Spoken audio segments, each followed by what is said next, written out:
in order to achieve the desired success, Krishna Prema.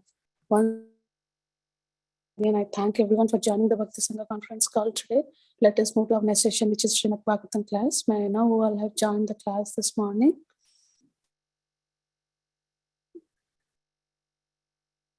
Hare Krishna Vardhana Mataji, Dandavat Pranam, all glories to Srila Prabhupada. This is Vinita Gandharvika Devidasi from Texas. Hare Krishna Vinita Gandharvika Mataji, Dandavat Pranam. Please accept my humble obeisances. All goes to Srila Prabhupada. Thank you so much, Mataji, for joining the call. Hare Krishna. Hare Krishna Mataji. Hare Krishna Mataji. I'm Hema from UK. All glories to Srila Prabhupada. Your name, Mataji? Hema. Hare Krishna, Hema Mataji, Dandavat Pranam. Please accept my humble obeisances. All goes to Srila Prabhupada. Thank you so much, Mataji, for joining the call. Is it the first time, Mataji, you're joining? Yes, Mataji. Thank you so much for joining, Mataji. Join every day and give us your association, Mataji. Hare Krishna. Sure, Krishna. Hare Krishna Vardhana Mataji, Dandavat Pranam, all glories to Srila Prabhupada and Gurudev. This is Radha Pyari Devidasi from Baltimore. Hare Krishna Radha Mataji, Dandavat Pranam. Please accept my humble obeisances. All goes to Srila Prabhupada. Thank you so much, Mataji, for joining the call. Hare Krishna.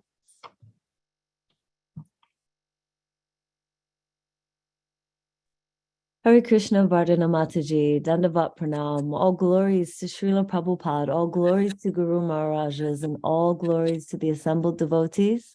This is Tiffany in Pennsylvania. Hare Krishna. Hare Krishna Tiffany Mataji, Dandavat Pranam. Please accept my humble obeisances. All goes to Srila Prabhupada. Thank you so much, Mataji, for joining the call. Hare Krishna. Hare Krishna Mataji. Okay, go ahead, Mataji. Go ahead. Hare Krishna Mataji. Please accept my humble obeisances. All glories to Srila Prabhupada and Sri Guru and Gauranga. Sorry for that. Yashamati from Chicago. Hare Krishna Yashamati Mataji, Dandavat Pranam. Please accept my humble obeisances.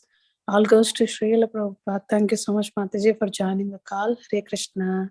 Hare Krishna Vardhana Mataji, Dandavat Pranam, Srila Prabhupada Ki Guru Maharaj Ki Jai. Sishyama Guru Devidasi from Charlotte. Hare Krishna Shyama Gauri Mataji, Dandavat Pranam. Please accept my humble obeisances. All goes to Srila Prabhupada. Thank you so much, Mataji, for joining the call. Hare Krishna. Hare Krishna. Krishna Mataji, Dandavat Pranam, all glories to Srila Prabhupada, all glories to all the assembled devotees. This is Sushmita from Canada. Hare Krishna Shushmita Mataji, Dandavat Pranam. Please accept my humble obeisances. All goes to Srila Prabhupada. Thank you so much, Mataji, for joining the call. Hare Krishna. Hare Krishna Radhika Mataji, all glories to Srila Prabhupada and Guru Maharajas.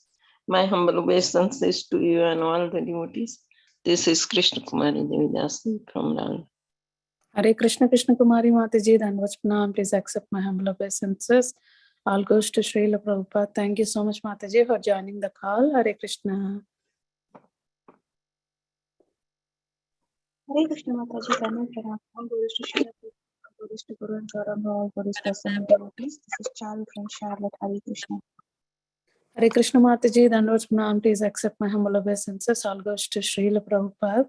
Thank you so much, Mataji, for joining the call. Hare Krishna. Hare Krishna Mataji, I think Prabhuji had joined already. Can you start recording, Mataji?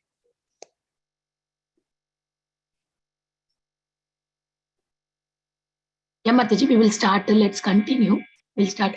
Preeti Mataji, can you delete some recordings or shall I record? Shall I delete it? It's not allowing me to record. Okay, Mataji, I will check them. We can start, Mataji. By the time prayers, it will be there. Yeah. Welcoming all of you to the Bhakti Sangha conference call. Today we are very fortunate to have His Grace Balaram Shakti Prabhuji.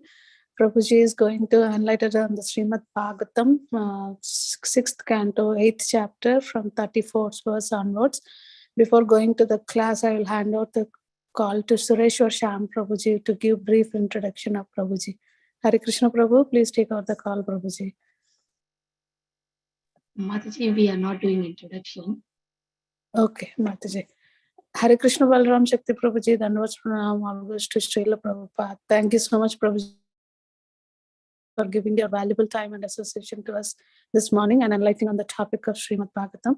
I'll hand over the call to you, Prabhuji. Hare Krishna. Hare Krishna, Mataji. Thank you very much. Thank you all very much for joining the session. So today we will discuss from Srimad Bhagavatam 6th canto, 8th chapter, verse number 34 to 42. Namo Vishnupadaya Krishna Preshthaya Bhutale Srimate Bhakti Vedanta Swaminiti Namini Namaste Saraswati Deve Gauravani Pracharine Nirvishesha Shunyavadi Paschatya Deshatharine Jai Shri Krishna Chaitanya Prabhu Nityananda Shri Advaita Gadadhara Shivasadi Gaura Bhakta Vrinda Hare Krishna Krishna Krishna Hare Hare Hare Rama Rama Rama Rama Hare Hare. Just give me 1 second.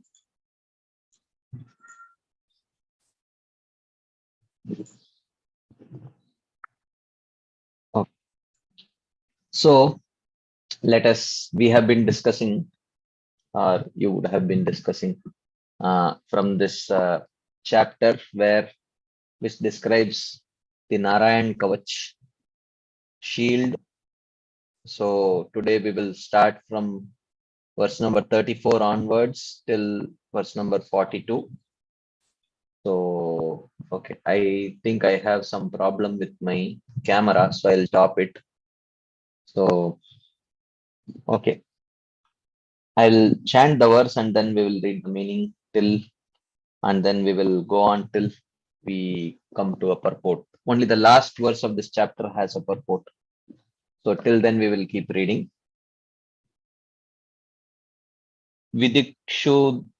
Dikshurdvam adasamantad antarbahirgavan narasimha prahapayalloka bayam swanena swatejasagrasta samasta tejaha. So Prahlad Maharaj loudly chanted the holy name of Lord Narasimhadev. May Lord Narasimhadev, roaring for his devotee Prahlad Maharaj, protect us from all fear of dangers created by stalwart leaders in all directions through poison, weapons, water, fire, air, and so on. May the Lord cover their influence by his own transcendental influence. May Narasimhadev protect us in all directions and in all corners, above, below, within, and without. No purport, 35th verse. Magavan idam akyatam varma narayanatmakam vijeshyasenjasayena damshito surayutapan. O Indra, this mystic armor related to Lord Narayana has been described by me to you. By putting on this protective covering, you will certainly be able to conquer the leaders of the demons. 36. Etadharayamanastu yam yam pashyati chakshusha padavasam sprishet sadha sadvasat savimuchyate. If one employs this armor, whomever he sees with his eyes or touches with his feet is immediately freed from all the above mentioned dangers. Nakutaschid bayam tasya vidyaharayato bhavet rajadasyugraha dibyo vyadibyascha karhichit. This prayer, Narayana Kavach, constitutes subtle knowledge transcendently connected with Narayana. One who employs this prayer is never disturbed or put in danger by the government, by plunderers, by evil demons, or by any type of disease. Imam vidyam purakaschit kaushiko dharayan vijaha yoharanaya swangam jahau samarudhanvani. O King of Heaven, a Brahmana named Kaushika formerly used the armor when he purposefully gave up his body in the desert by mystic power. Tasyo parivimanena gandharva patirekada yayau chitrarata stribhir vruto yatra dvijakshayah. Surrounded by many beautiful women, Chitraratha, the king of Gandharvaloka, was once passing in his airplane over the Brahmana body at that at the spot where the Brahmana had died. So this sage Kaushik, who had, by his own will given up his body in that particular desert, his body was lying there, and on top of that body, in the celestial realm, Chitraratha, along with many heavenly damsels, he was passing by. And when he was passing by, actually, his airplane, what happened? It is mentioned, Gagananyapatat Sadyaha Savimano Hyavakshiraha Sa Valakilya Vachana Astinyadaya Vismitaha Prasya Prachi Saraswatyam Snatva Damaswamanvagat. Suddenly, Chitraratha was forced to fall from the sky head first with his airplane. So that was the power. Struck with wonder, he was ordered by the great sages named the Valakilyas to throw the Brahmana's bones in the nearby river Saraswati. He had to do this and bathe in the river before returning to his own abode. So even the dead body of that personality who had applied this Narayana Kavach all over this body had become so powerful that even someone who was like not an ordinary person, he was a Gandharva, even he got affected. He was controlled by the dead body of a person who had applied Narayan Kavach on his body. So Shukadeva Goswami continues his narration. Shri Shuka Uvacha Yaidam Shrunuyat Kale Yodharayati Chadritah Tam Namasyanti Bhutani Muchyate Sarvato Bayat. My dear Parikshit Maharaj, one who employs this armor or hears about it with faith and veneration, when afraid because of any conditions in the material world, is immediately freed from all dangers and is worshipped by all living entities. Last verse of this chapter. Etam vidyam adigato vishwarupa shatakratuhu trailokya lakshmim je vinirjitye mride suran. King Indra, who performed 100 sacrifices, received this prayer of protection from Vishwarup. After conquering the demons, he enjoyed all the opulences of the three worlds. So, purport by Srila Prabhupada. Srila Prabhupada writes, this mystical mantric armor given by Vishwarup to Indra, the king of heaven, acted powerfully with the effect that Indra was able to conquer the Asuras and enjoy the opulence of the three worlds without impediments. In this regard, Madhvacharya points out, Vidyaha karmani cha sada guroho praptaha phalapradaha anyata naiva phaladaha prasannaha phalapradaha. He says, one must receive all kinds of mantras from a bona fide spiritual master. Otherwise, the mantras will not be fruitful. This is also indicated in Bhagavad Gita 4:34. Tadvidi pranipatena pariprashnena sevaya upadekshanti te jnanam jnaninas tattvadarshinaha. Just try to learn the truth by approaching a spiritual master. Inquire from him submissively and render service unto him. The self-realized soul can impart knowledge unto you because he has seen the truth. All mantras should be received through the authorized guru, and the disciple must satisfy the guru in all respects after surrendering at his lotus feet. In the Padma Puran, it is also said, Sampradaya Vihinaye Mantraste Nishpala Mataha. There are 4 Sampradayas or disciplic successions, namely the Brahma Sampradaya, the Rudra Sampradaya, the Shri Sampradaya, and the Kumara Sampradaya. If one wants to advance in spiritual power, one must receive his mantras from one of those bona fide Sampradayas.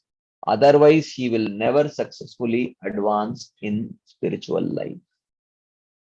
So, this is a very interesting chapter in the 6th canto, where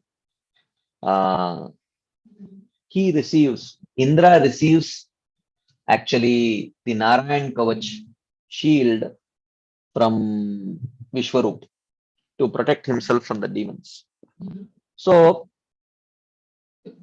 actually, the first theme that we will discuss today is, very briefly we will touch this. What is the relevance of Narayan Kavach type of prayers in a devotee's life?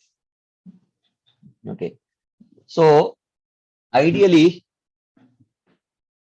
a devotee is not promised by Krishna of protecting his body. Essentially, that is not a promise that Krishna gives, and that is not what a pure devotee seeks from Krishna also.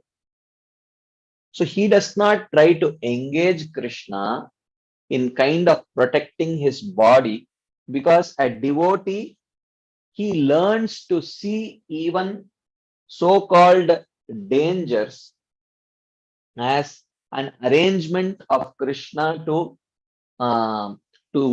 take sincere shelter of Krishna. So Jivetayo mukti pade sadaya bhak. What is that verse? What is the beginning of that verse? Anyone remembers? Tattenu kampam susamikshamano bunjan devatma kritam vipakam hridvag vapurbir vidadan namaste jivetayo mukti pade sadaya bhak. So that very verse indicates the mood of a devotee. A devotee feels tatte anukampam susamikshamana. He very clearly sees whatever suffering that comes, he tries to see it as not only he says anukampa, bunjana eva atmakritam vipakam.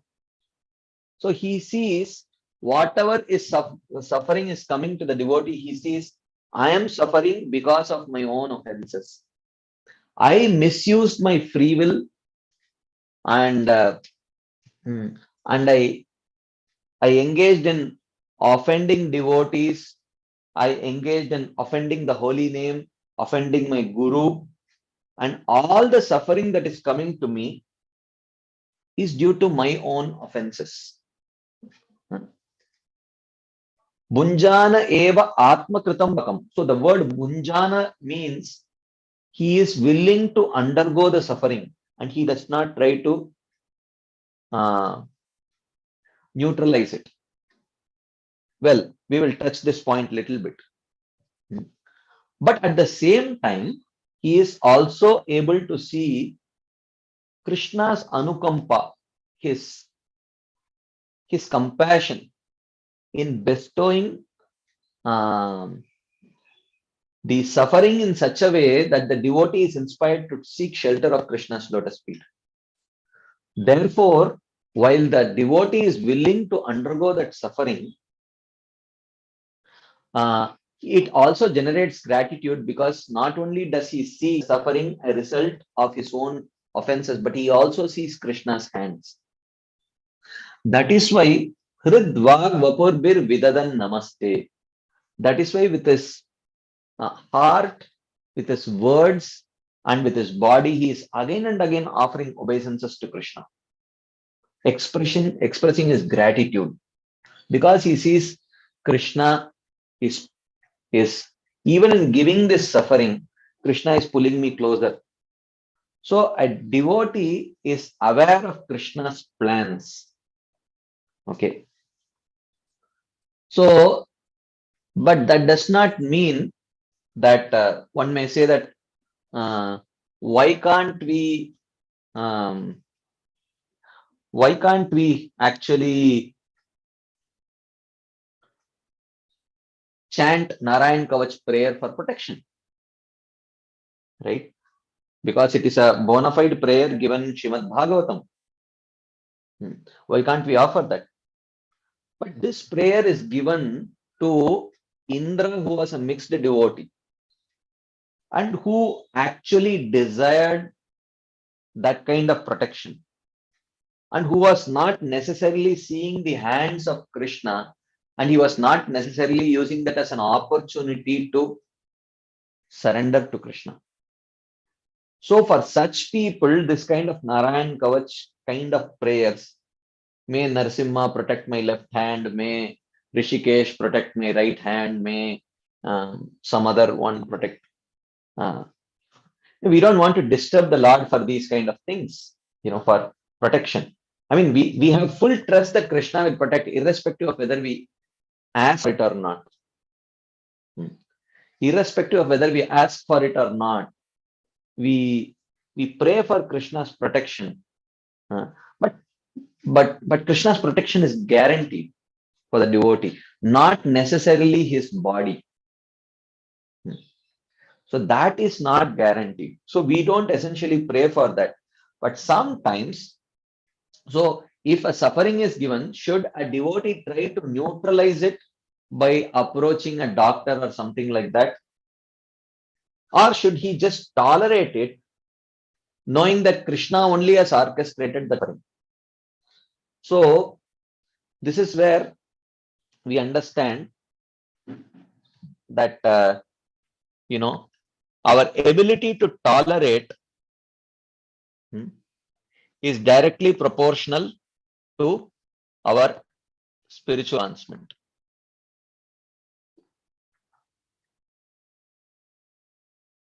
Why? Because directly proportional to spiritual advancement is our absorption. Tvad-virya gayana mahamrita magna chitta. So, along with spiritual absorption, we will have greater absorption. And when we have greater absorption, we have greater tolerance. Okay. When there is greater tolerance, then there will lesser dependence on cheshta. Cheshta means endeavor to overcome suffering. If we are unable to tolerate our suffering, our suffering, and continue practicing our devotional service, then one may have to necessarily endeavor to reduce that suffering so that we can practice devotional service properly. But the more one progresses, the more one will be absorbed. The more one will be absorbed, the less and less one will be affected by that external suffering. So like that. So therefore, for a sadhaka who is unable to tolerate his suffering, if he has to endeavor in such a way that it does not threaten his faith in Krishna and increases his appreciation of Krishna. Not that devotees should not endeavor in any way to reduce that suffering. No, they can endeavor, but they can endeavor in such a way that it does not threaten their pure devotional faith. In that way, one can definitely endeavor. But these kind of Narayan Kavach kind of prayers, even though they are in Srimad Bhagavatam, okay, it is there for a purpose. But that purpose is not to encourage practicing pure devotees, chant for protecting their left hand and right hand and leg, and Rishikesh should protect me during the first part of the day. During the second part, we don't pray for such kind of things, right? So therefore, in one sense, we Rakshishyati iti vishwaso. We have the trust that the Lord will protect irrespective of whether we ask for it or not. But sometimes when we are unable to tolerate our suffering, then we can always pray to Krishna. Krishna, I am not able to tolerate this suffering and practice Krishna consciousness. Can you please do something so that I can either give me tolerance or please remove this so that I can peacefully worship you. So the goal is to worship Krishna. So the goal is to worship Krishna. So anything that becomes an obstacle to worshipping Krishna, we may ask for some strength to tolerate, or maybe we may request Krishna to remove that obstacle, like that. So therefore, this is one small thing I just wanted to touch before we move forward to the second thing which Srila Prabhupada actually emphasizes in the purport. Sampradaya vihinaye mantraste nishfalamata. Without being received in a proper sampradaya, a mantra is not very useful. So we will touch this topic. Before we get, so we will be discussing from, I just thought we will discuss, I mean, not very exhaustively, because this topic is, you can keep discussing on and on and on, but little bit we will touch from Harinam Chintamani, where in the third offense is to disobey the orders of the spiritual master. From that chapter, we will be discussing something about Guru Tattva, because yesterday was Nityananda Trayodashi. So he is the Adi Guru.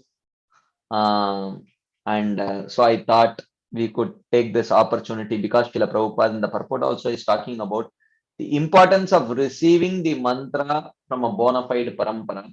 From a bona fide parampara means bona fide Guru Shishya parampara.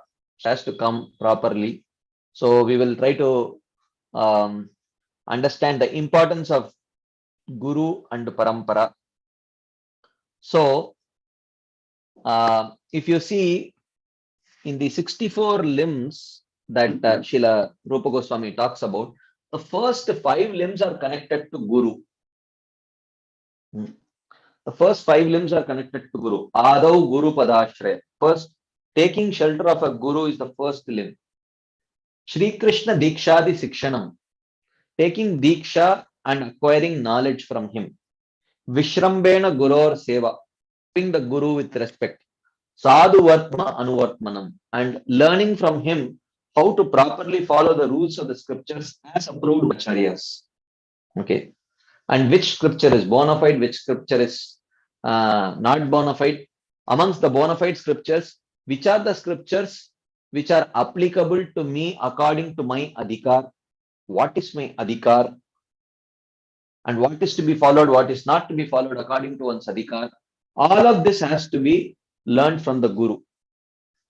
And if there is any doubt, Sadharma Pricha. One should inquire from the Guru and get his doubts clarified. So if you see, of the 64 limbs, the first 5 limbs are exclusively connected to the Guru. So it starts, the symptom of faith. Someone may say that, look, I have faith in Bhakti, but I don't think I need a Guru to practice Bhakti. If someone feels like that, then it is mentioned actually by Srila Bhaktivinoda Thakur that the first symptom of faith, when we say Yadrichaya matkatadau jata shraddho sevane na nirvinno nati sakto bhakti yogosya siddhita. Bhagavatam talks about what is the symptom. When can you say that someone is qualified to practice bhakti? Yadrichaya matkatadau jata shraddha. When someone develops faith in the limbs of devotion service, then such a person is qualified for practicing bhakti. So now he says, what is the symptom? What is the first sign of such a faith? The first sign of such a faith is that one feels dependent on other devotees, especially the Guru, for one's own practice. So that is true faith, where one immediately realizes the importance of other devotees, especially the Guru, in his own life for practicing spirituality. That is why Adav Shraddha Tata Sadhu Sangha. Immediately he seeks the association of sadhus, especially his Guru. So if someone actually develops faith in practicing the limbs of bhakti, but feels that he does not need association of other devotees and feels that he does not need a guru, then that faith is not Adav Shraddha. It is not Adav Shraddha because it does not have that very important ingredient of faith, which is a sense of dependence on Guru and other Vaishnavas. So, therefore, Bhagavatam says, Archayam eva haraye, pujayam shraddhaye hate, natad bhakteshu chanyeshu sabhakta prakrita smrta. Srimad Bhagavatam talks about a Krita Bhakta. So, Srimad Bhagavatam's Prakrita Bhakta or a Kanishta Adhikari is not a Bhakti Adhikari actually. His kind of faith is called as Laukiki Shraddha, sentimental faith. Okay. So, he is not, according to Bhakti Rasamrit, he is not Bhakti Rasamrit Sindhu's Kanishta Adhikari. He is Bhagavatam's Kanishta Adhikari. And Bhagavatam's Kanishta Adhikari, he is not actually a Bhakti Adhikari at all. Because that faith is not Shastriya Shraddha. It is Laukiki Shraddha, sentimental faith. So, Archayam eva hare, he may very nicely perform deity worship also. Pujayam shreyahate, he may do all the Archana rituals with great faith. Natad bhakteshu cha anyeshu. But if he is not actually dealing with other devotees, if he does not see Vaishnavas as someone special, then that faith is Laukiki Shraddha. It is not. Therefore, he is called a Prakrita Bhakta. Oh, I mean, you see, this is like an oxymoron. Okay. Bhakta means he is transcendental. Prakrita means material. How can you call someone as Prakrita Bhakta? Then would mean he's a material spirit. You know, how either it is spirit or mad. Okay. So how can you call someone as Prakrita Bhakta? Prakrita Bhakta means material devotee or materialistic devotee. So therefore that faith is sentimental faith. So if someone has not yet realized the importance of a guru, that faith is no faith. It is not Adav Shraddha. Okay. So let us see the importance of guru. Srimad Bhagavatam says, Nrideham adyam sulabam sudurlabam plavam sukalpam guru karnadaram mayanukulena nabasvateritam puman bhavabdim nataret sa atmaha. So one who has received a human body, Nrideham, which is sudurlabam, very rare. Adyam sulabam, but sometimes it is very easily attained by good fortune. And plavam sukalpam, it is a well-crafted boat.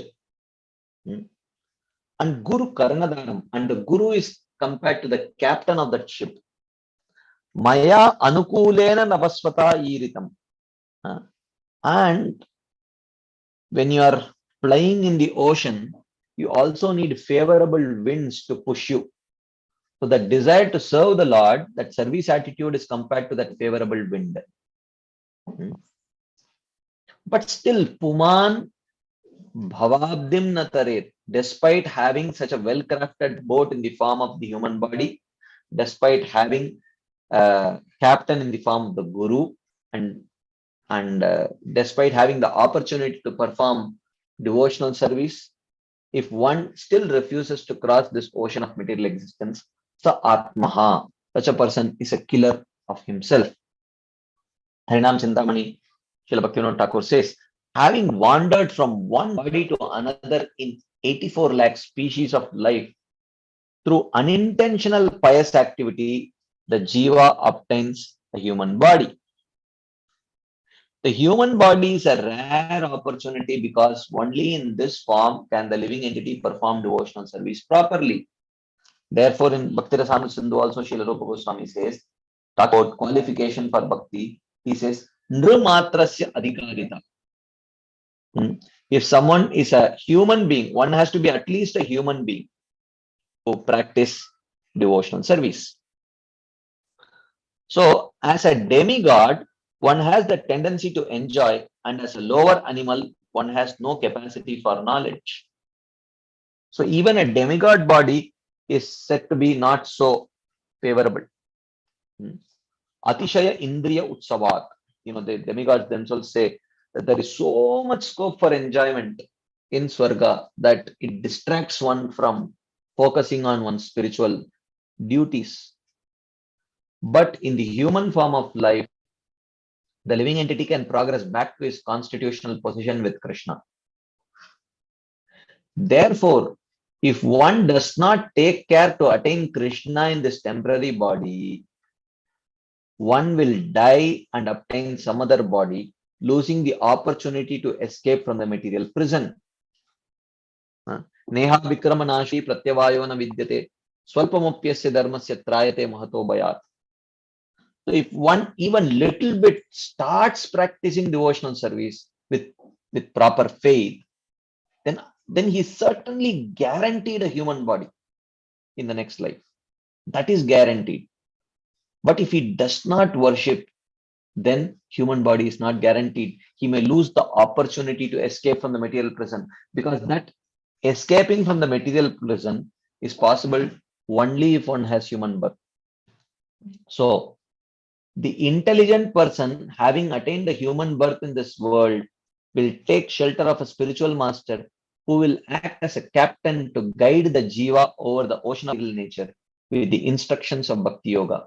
This is the importance of the Guru. So without Guru, the ship cannot ply, because the Guru knows the direction.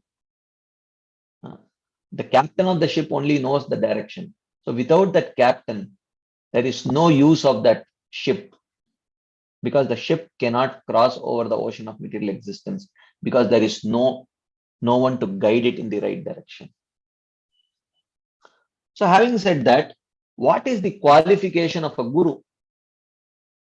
So there are some primary considerations and there are some secondary considerations. Okay. So Bhagavatam says, Tasmad Gurum Prapadyeta Jigyasu Shreyam Uttamam Shabde Parecha Nishnatam Brahmani Upashama Ashrayam.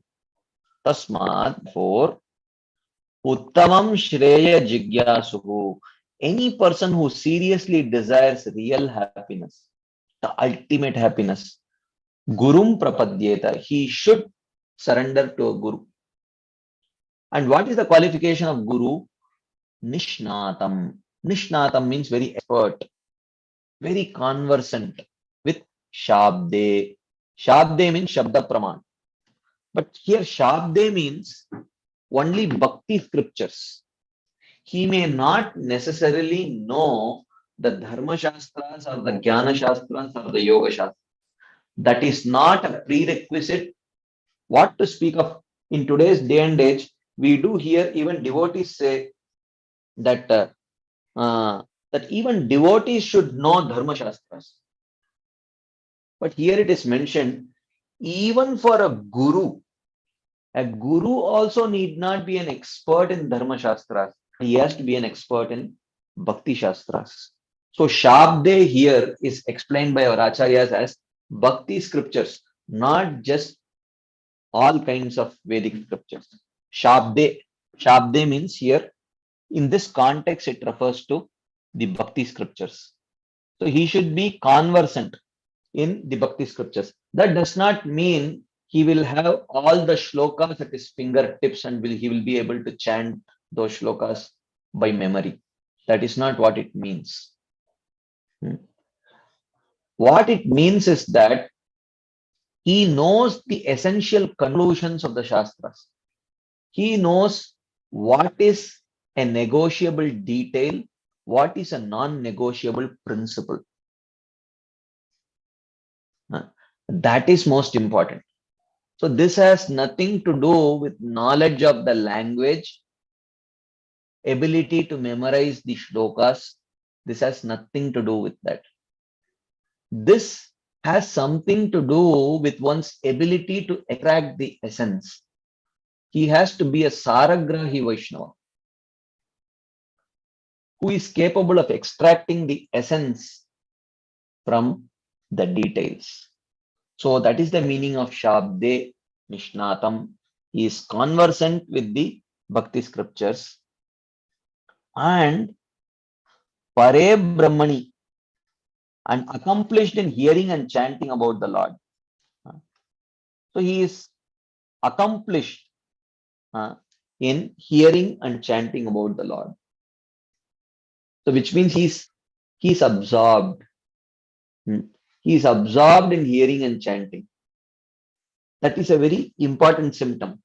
He cannot just be engaged in all other kind of things, but having no absorption in hearing and chanting. Attachment to these two limbs is non-negotiable for a guru.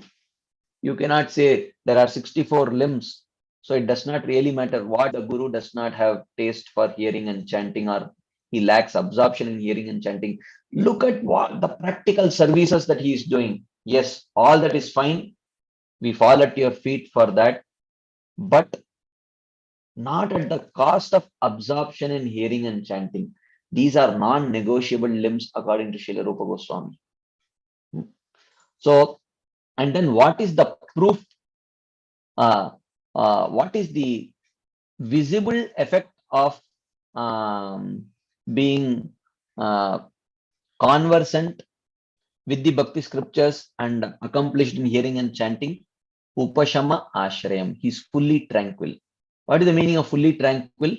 Vacho Vegam, Manasa Krodha Vegam, Jihva Vegam, Udaropasta Vegam, Etan Veganyo Vishaheta Dira, Sarvanapi Mam Prithvi Sishya.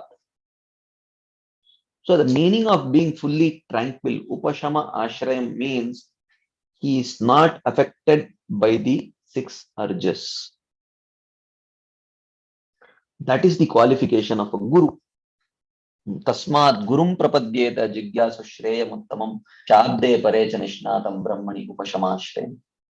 So he says one should surrender to a guru who is skillful in understanding the meaning of the Vedas and the scriptures.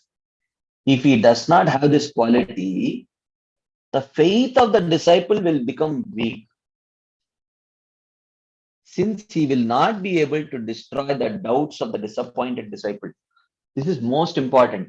This is the meaning of understanding the essence, because if one does not understand the essence, then he will not be able to present the application of that principle.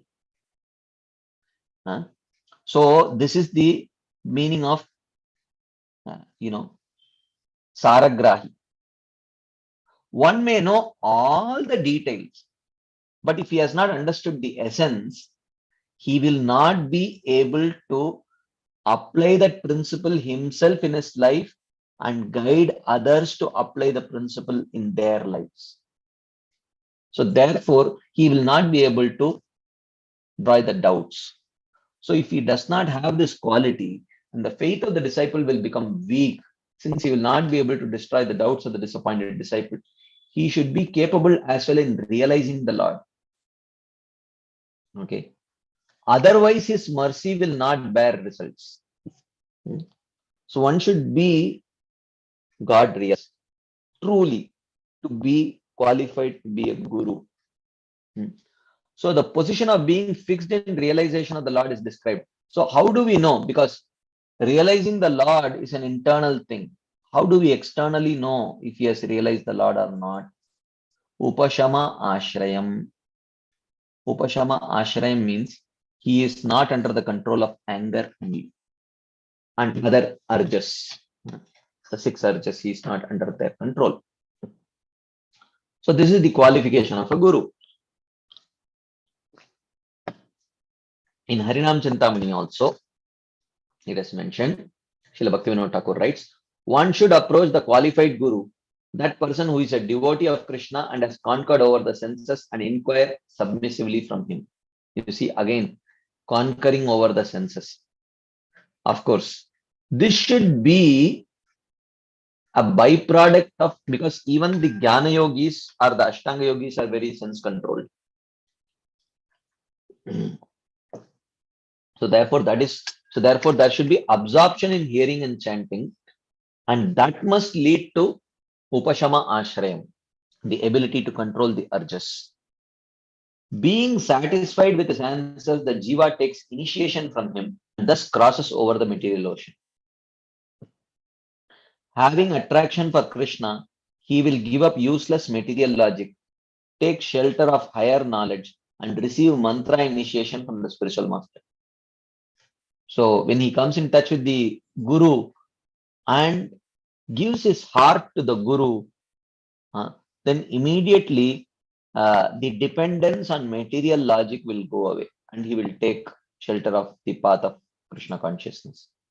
Now, this is the primary qualification of a Guru, but Srila Bhaktivinoda Thakur very interestingly talks about some secondary considerations also in his book Harinam Chintamani.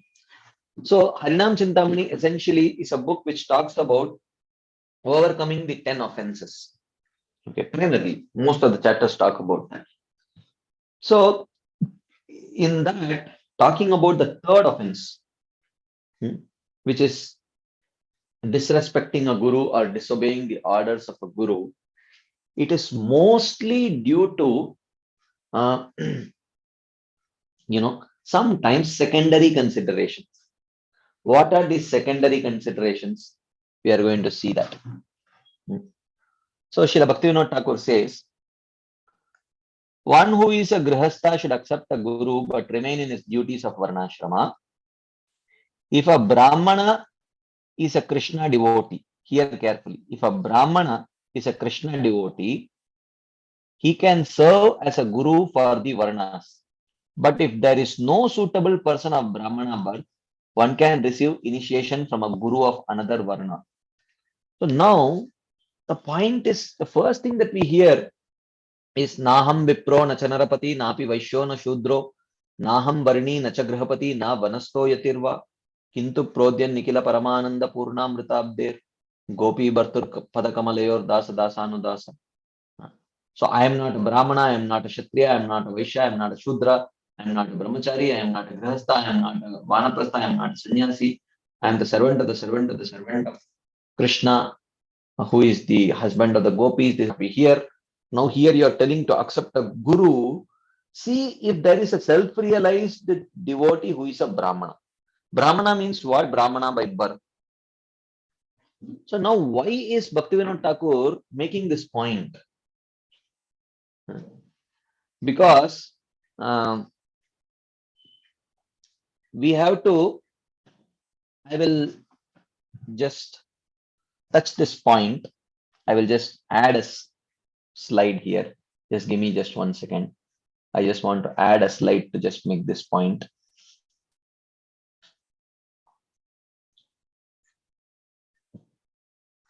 So if you see,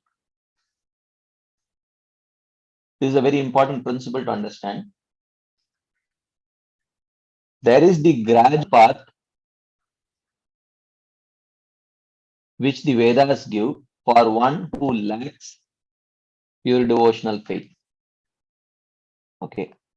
And there is the path of pure devotional service. Okay. For one who possesses that faith. Okay. So now, let us say a materialistic person.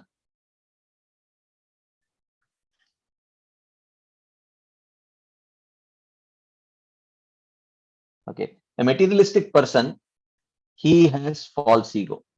Okay. So what is the false ego? I am the enjoyer. Okay. I am the independent enjoyer. He thinks like that. So what do the Vedas say? The Vedas recommend for him Sakama Karma Yoga. Okay. So, so the Vedas say, yes, you are the enjoyer.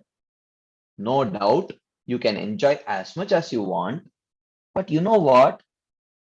You are the enjoyer as a Brahmana. and you are the enjoyer as a brahmachari or a grihastha, let us say. He says, oh yes, but I am the enjoyer. Yes. So what the gradual path does is it gives this person from, this is a very fuzzy false ego that I am the enjoyer. It gives a more specific false ego, which is Brahmana and Grihastha. So the designations of Varna and Ashrama are still on the bodily platform. Therefore, it is false ego. And this false ego is fixed by samskaras. The 10 types of samskaras, what they do is they fix the false ego. Okay, whether it is Upanayana samskara, very clearly says you are a Brahmana. So why an alternative false ego has to be fixed? Because when this false is fixed, then along with the allotted enjoyment, one also gets allotted duties to perform. The Varnashrama duties, the duties of a Brahmana and the duties of a Grihastha. And what these duties do is that these duties purify. Okay. So these duties purify. So then when that necessary purification happens, then one comes to the stage of Nishkama Karma Yoga, where one identifies liberation as the goal. Okay. They identify liberation as the goal, but they still have anarthas, lust, anger, envy, greed, illusion, pride, etc. They have. So they continue to perform their Varnashrama duties. Gradually, they overcome the false ego and come to the stage of Jnana Yoga. Okay.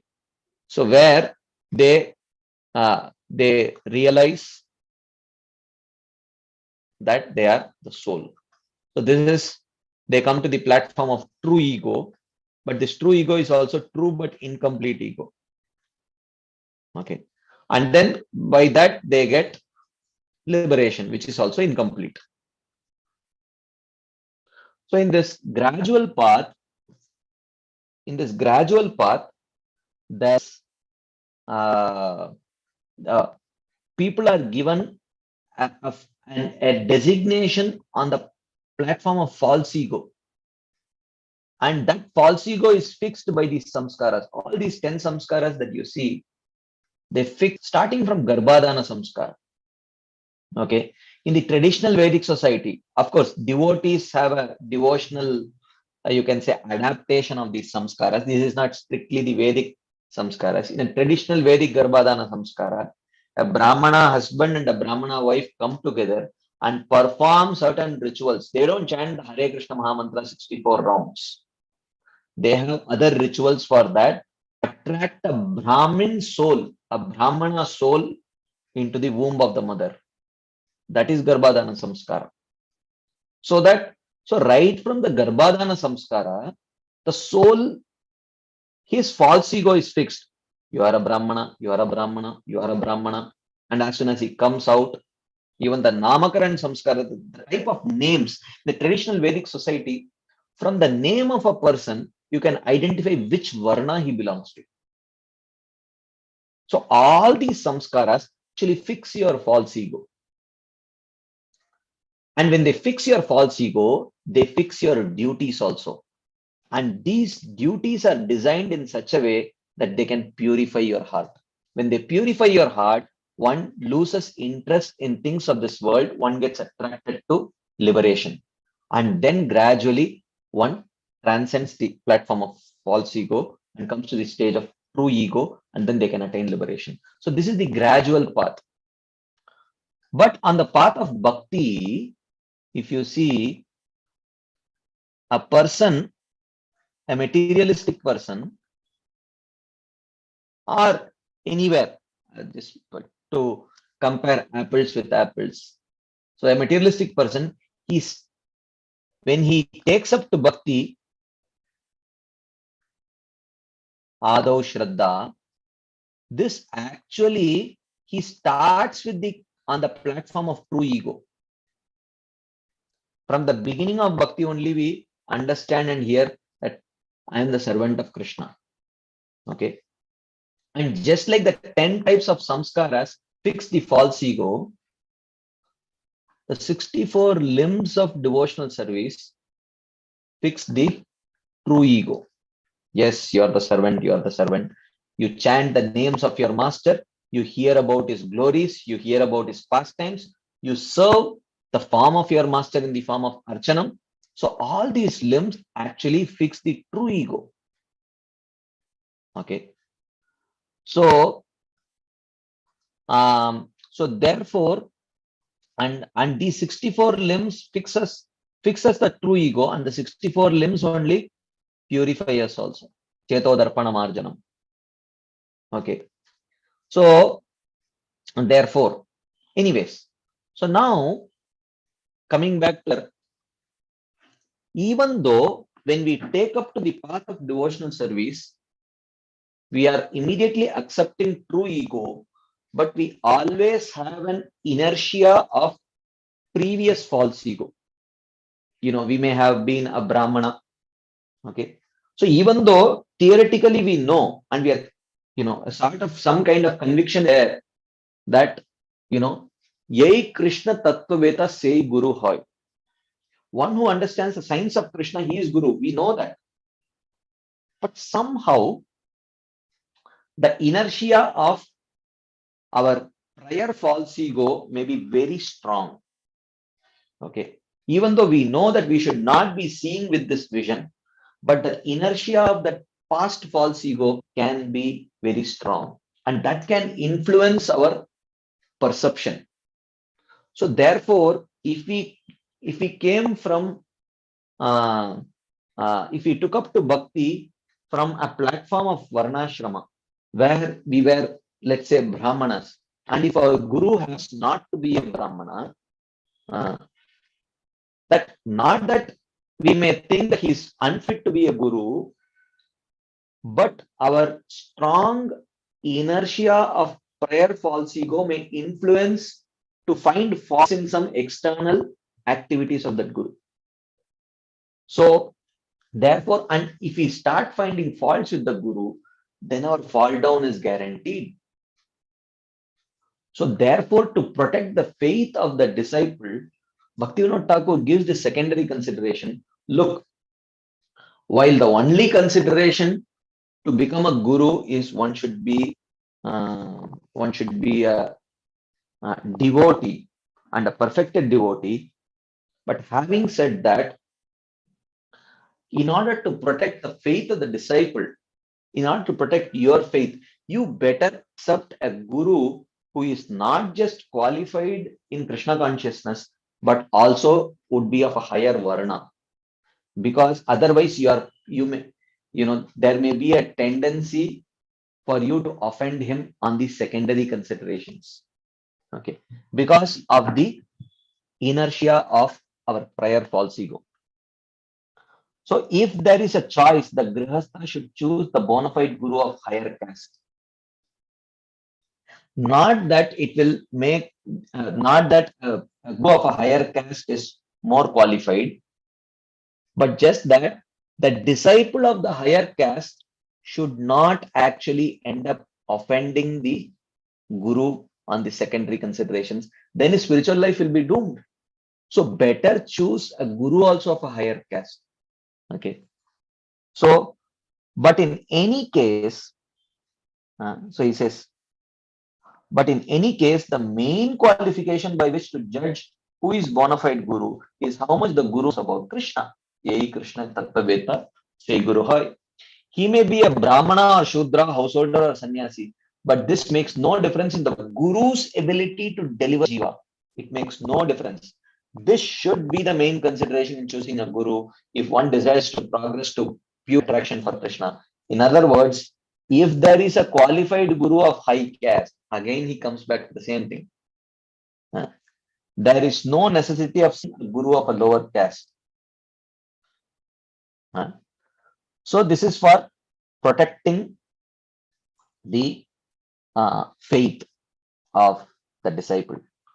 But if the high caste guru is not qualified as a Krishna Bhakta, one should not take Diksha from him on the basis of his height alone. Okay, this is about Varna consideration. So then he says there should be ashrama consideration also. Okay, he says in the case of a householder who cannot find proper spiritual life in the Grihastha ashram, he should take a bona fide guru who is not a holder. Okay. So which means if one is ready to give up the householder life and move on to the next ashrama, either Vanaprastha or Sannyas, then he should accept a guru who is in that order, not accept a householder guru. Because in terms of ashrama, Grihastha is considered to be inferior to Vanaprastha and Sannyas. Okay, again that consideration may come up. In other words, if one renounces house life and is seeking spiritual guidance, one should take shelter of an acharya who has successfully renounced household life and receives diksha and siksha from him in order to reach the desired goal of prema. Of course, this does not affect a person's ability to deliver, a guru's ability to deliver if he is in the Grihastha ashrama. But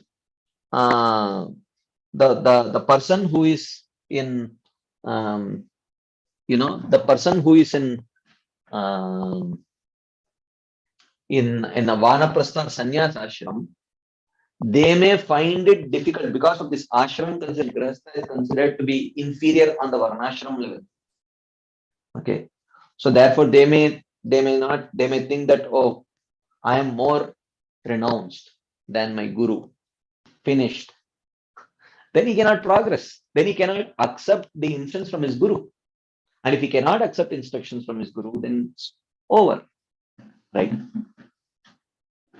So what happens if while being a householder, one accepts a householder guru and then later he takes up to sannyas? What should happen then? He says, but if the householder had a qualified guru previously, that previous guru should not be disrespected or rejected. He should be honored always. But he can take additional guidance from a guru in the renounced order of life. Okay. So the householder may take a guru who is a householder or renounced. Either is tolerable. But a householder, to accept a householder guru is better. Otherwise, if the householder takes, he asks the guru for some suggestion, and if the guru gives a suggestion, the householder cannot think, "Arey, what does he know about problems in Grihastha life? He is in his own world. What does he know?" He should not think like that. So better in that case, accept a householder guru like that. Accepting guru and performing sadhana bhakti, the householder will eventually achieve the stage of bhava, at which time his attraction for family life and sense gratification will cease. At that stage, he will naturally give up household life and enter the renounced order.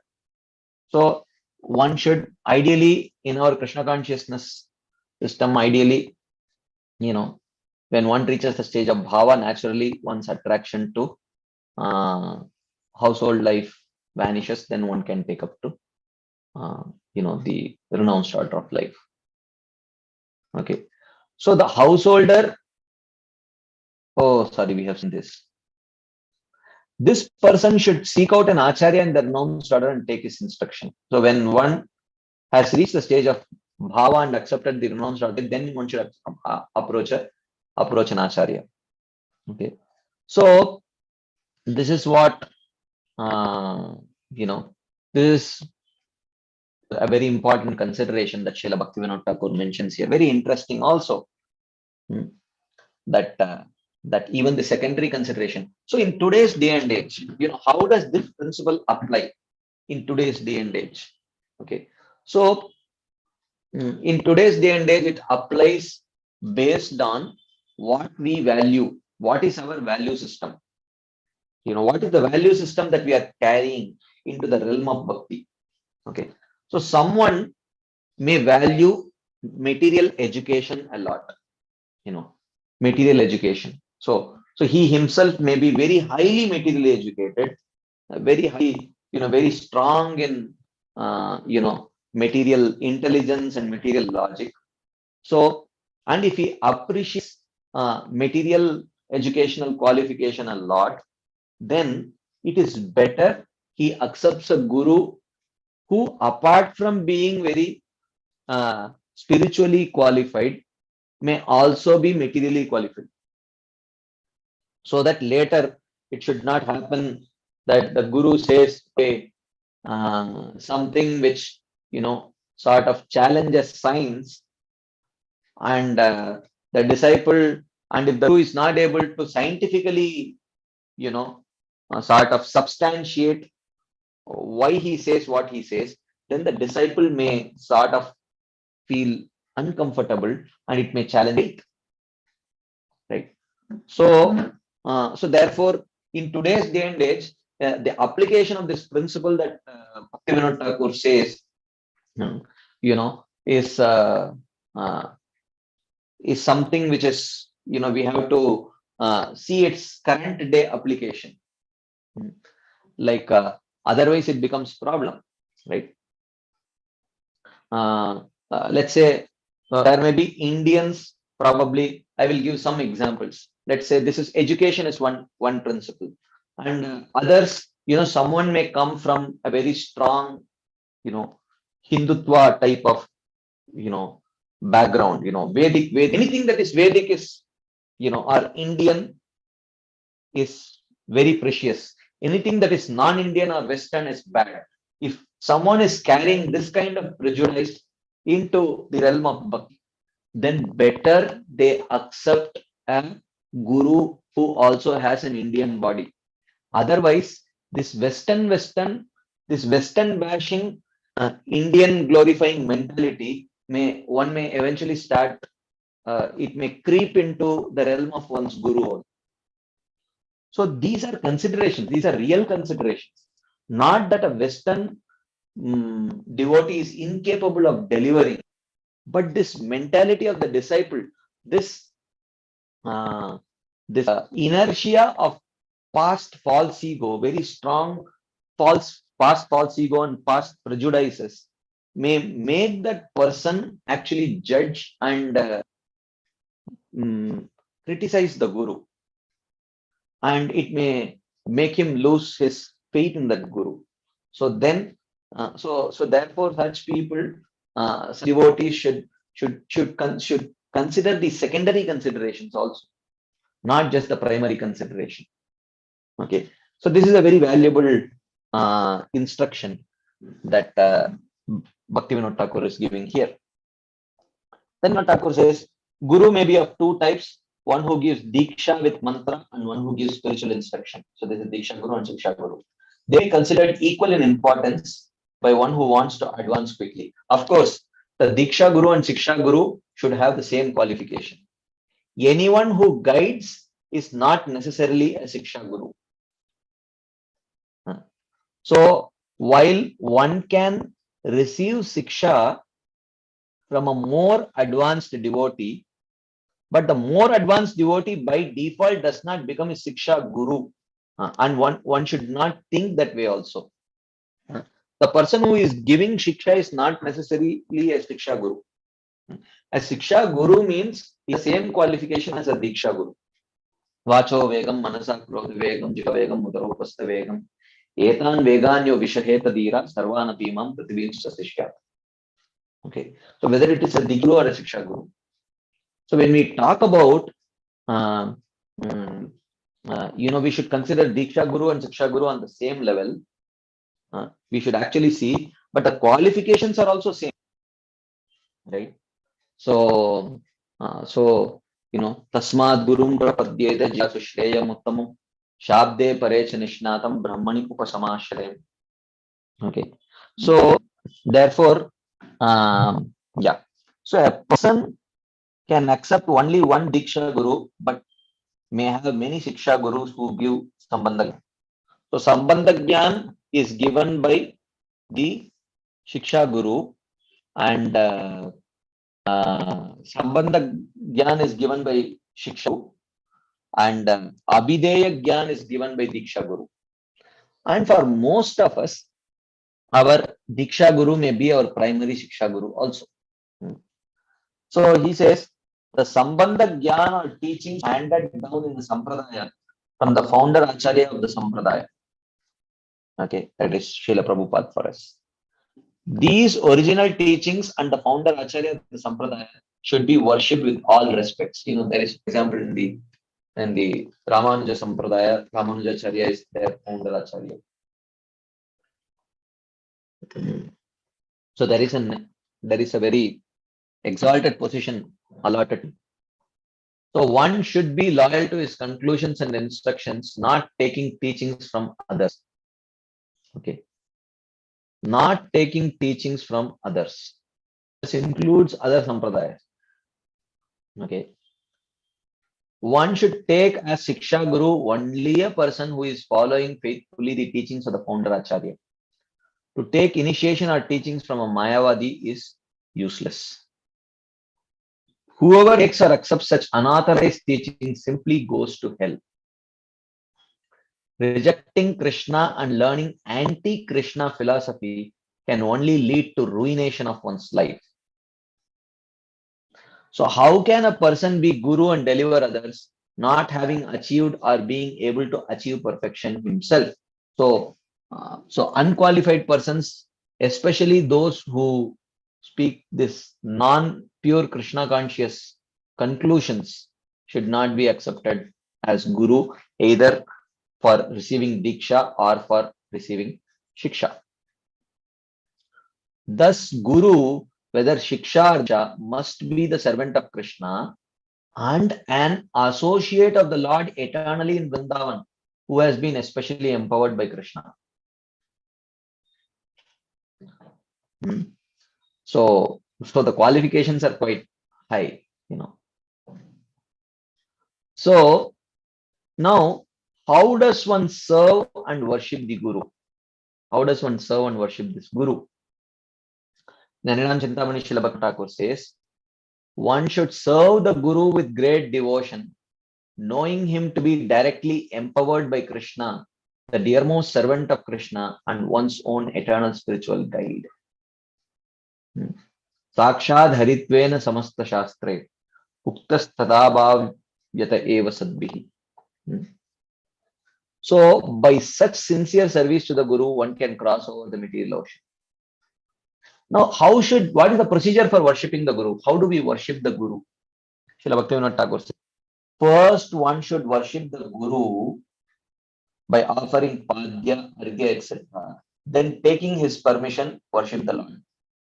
Even in deity worship, if you see, first you worship the guru, then take permission from him, then you worship the deity form of the Lord.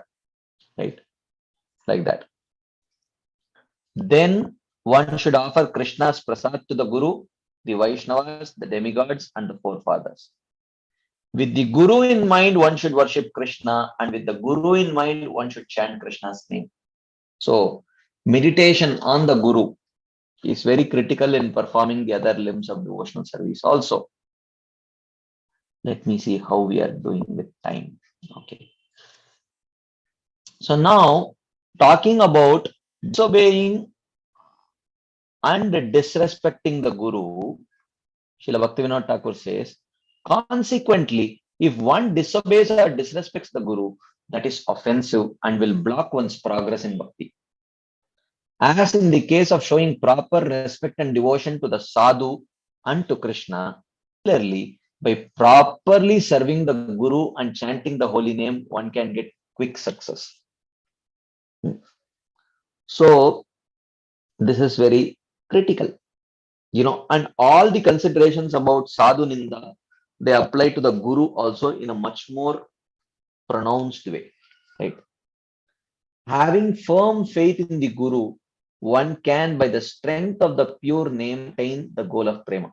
So, how potent will be our practice depends on how much faith we have in the guru. So therefore, we should not do anything, hear from anyone who might challenge our faith in the Guru or affect our faith in the Guru. So then he also says, but under what circumstances can the Guru be rejected?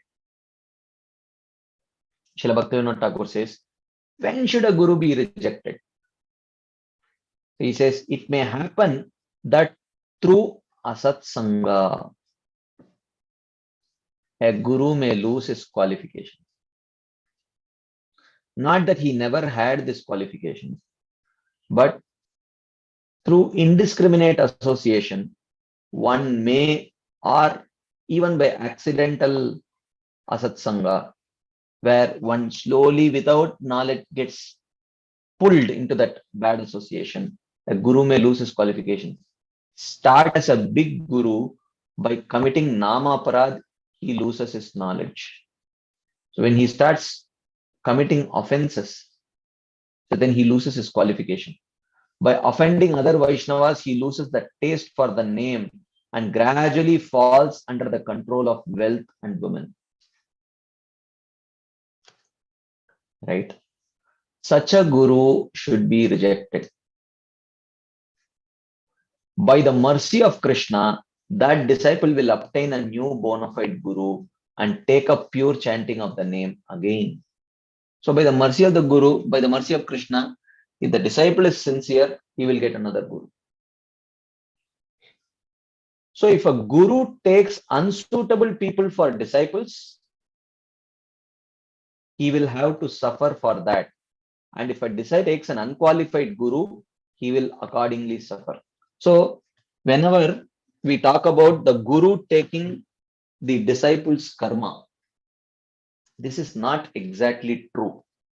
The Guru does not take the disciple's karma and suffer for it, because it makes no sense. So why would Krishna make the Guru suffer for taking the responsibility of the spiritual life of another living entity? Even though we say like this, the real meaning of this is here explained in Shri Harinam Chintamani. If the Guru takes the responsibility of a disciple and fails to rectify his wrongdoings, then he will be punished for that irresponsible behavior.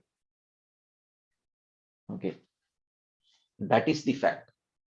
So he does not literally take the karma of the disciple and suffers for the disciple's karma, because it is very, it makes no sense actually. Why would Krishna make such an elevated disciple suffer someone else's karma? I mean, and that too for doing the noble act of taking the responsibility of the disciple.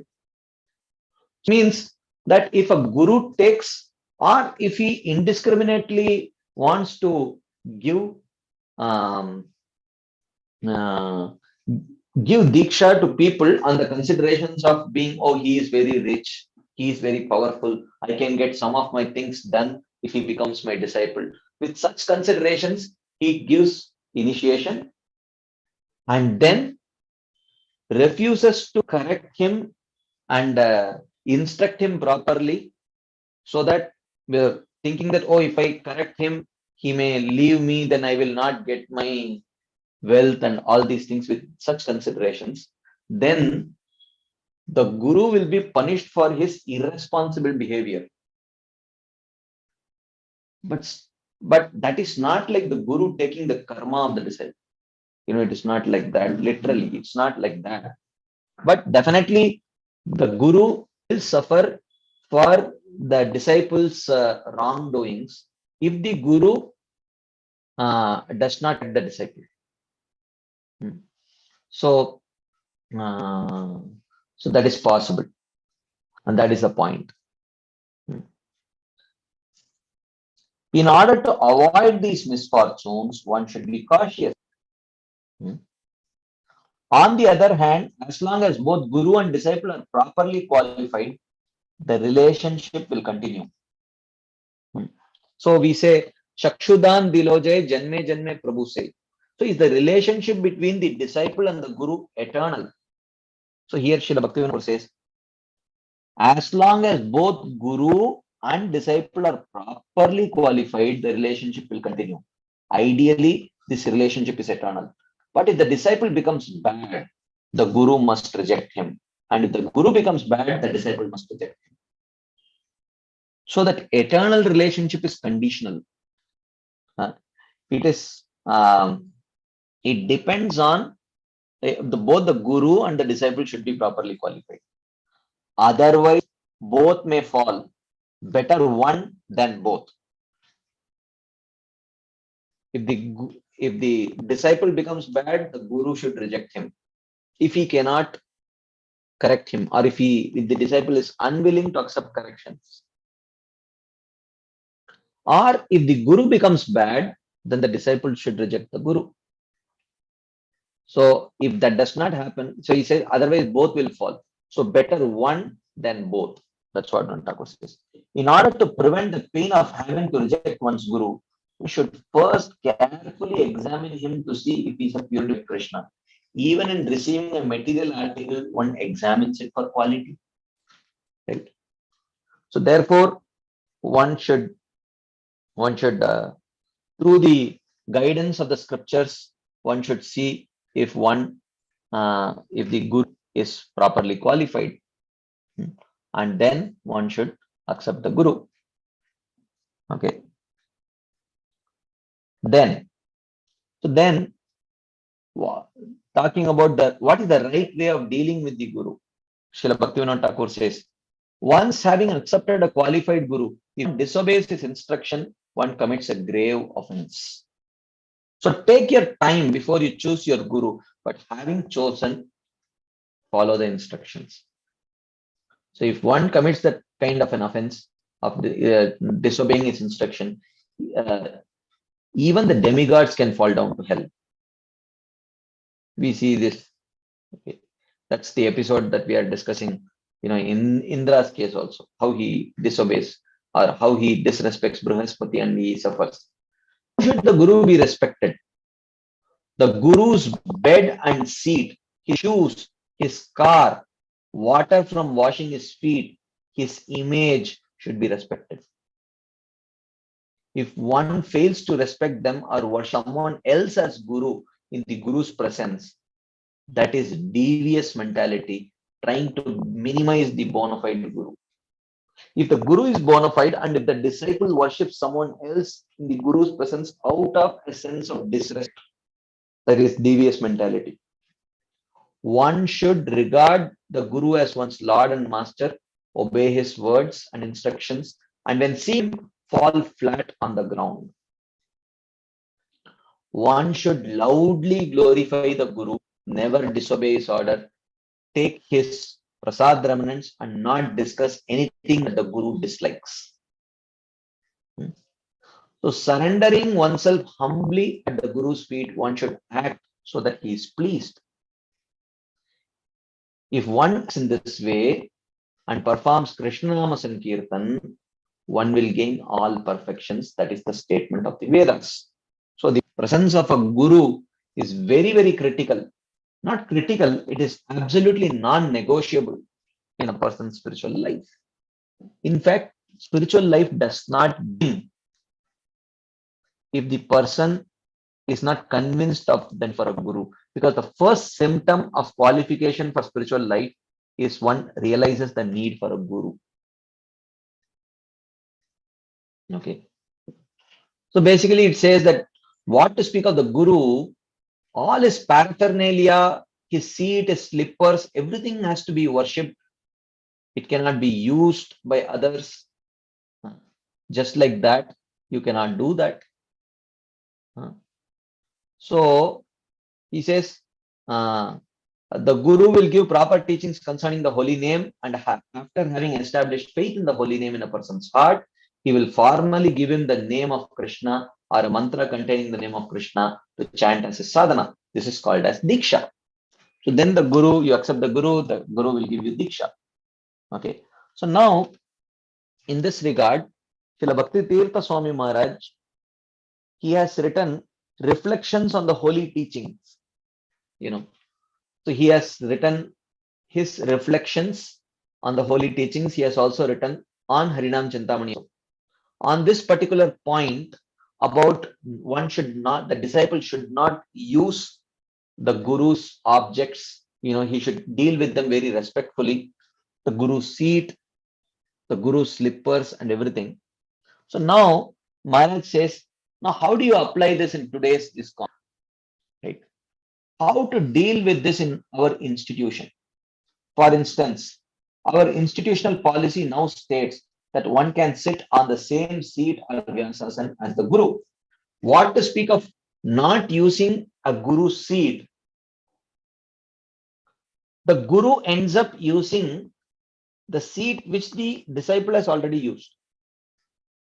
So the disciple sits on that Vyasasana, and after the Guru comes back, and if the Guru is going to give a class, he sits on the same seat on which the disciple has already sat. Can you believe? So this is not born actually, and is actually very dangerous. So you may say, Prabhuji, we know Shastras, but be practical. In an institutional setup like this, how do you apply this? This is practically impossible to apply. Is this true? Yes, this is true. We are not denying it. It's not that every time, for a guru, you bring a separate Vyasasana. It is possible. If it is not an international society, if it is an individual mutt, Guru can have a separate Vyasasana and all the others can have a different Vyasasana. It is possible to implement it. But in an international society like ISKCON, to implement this is practically not possible. So, but many times what we do, we say, oh, it's not practical. So see whether it is practical or not. If it is practical, follow it. If it is not practical, not follow it. If it is not practical, don't follow. But the point is, are we feeling repentant? That, oh, I am sitting in the same Vyasasana, which my Guru will have to use after I use.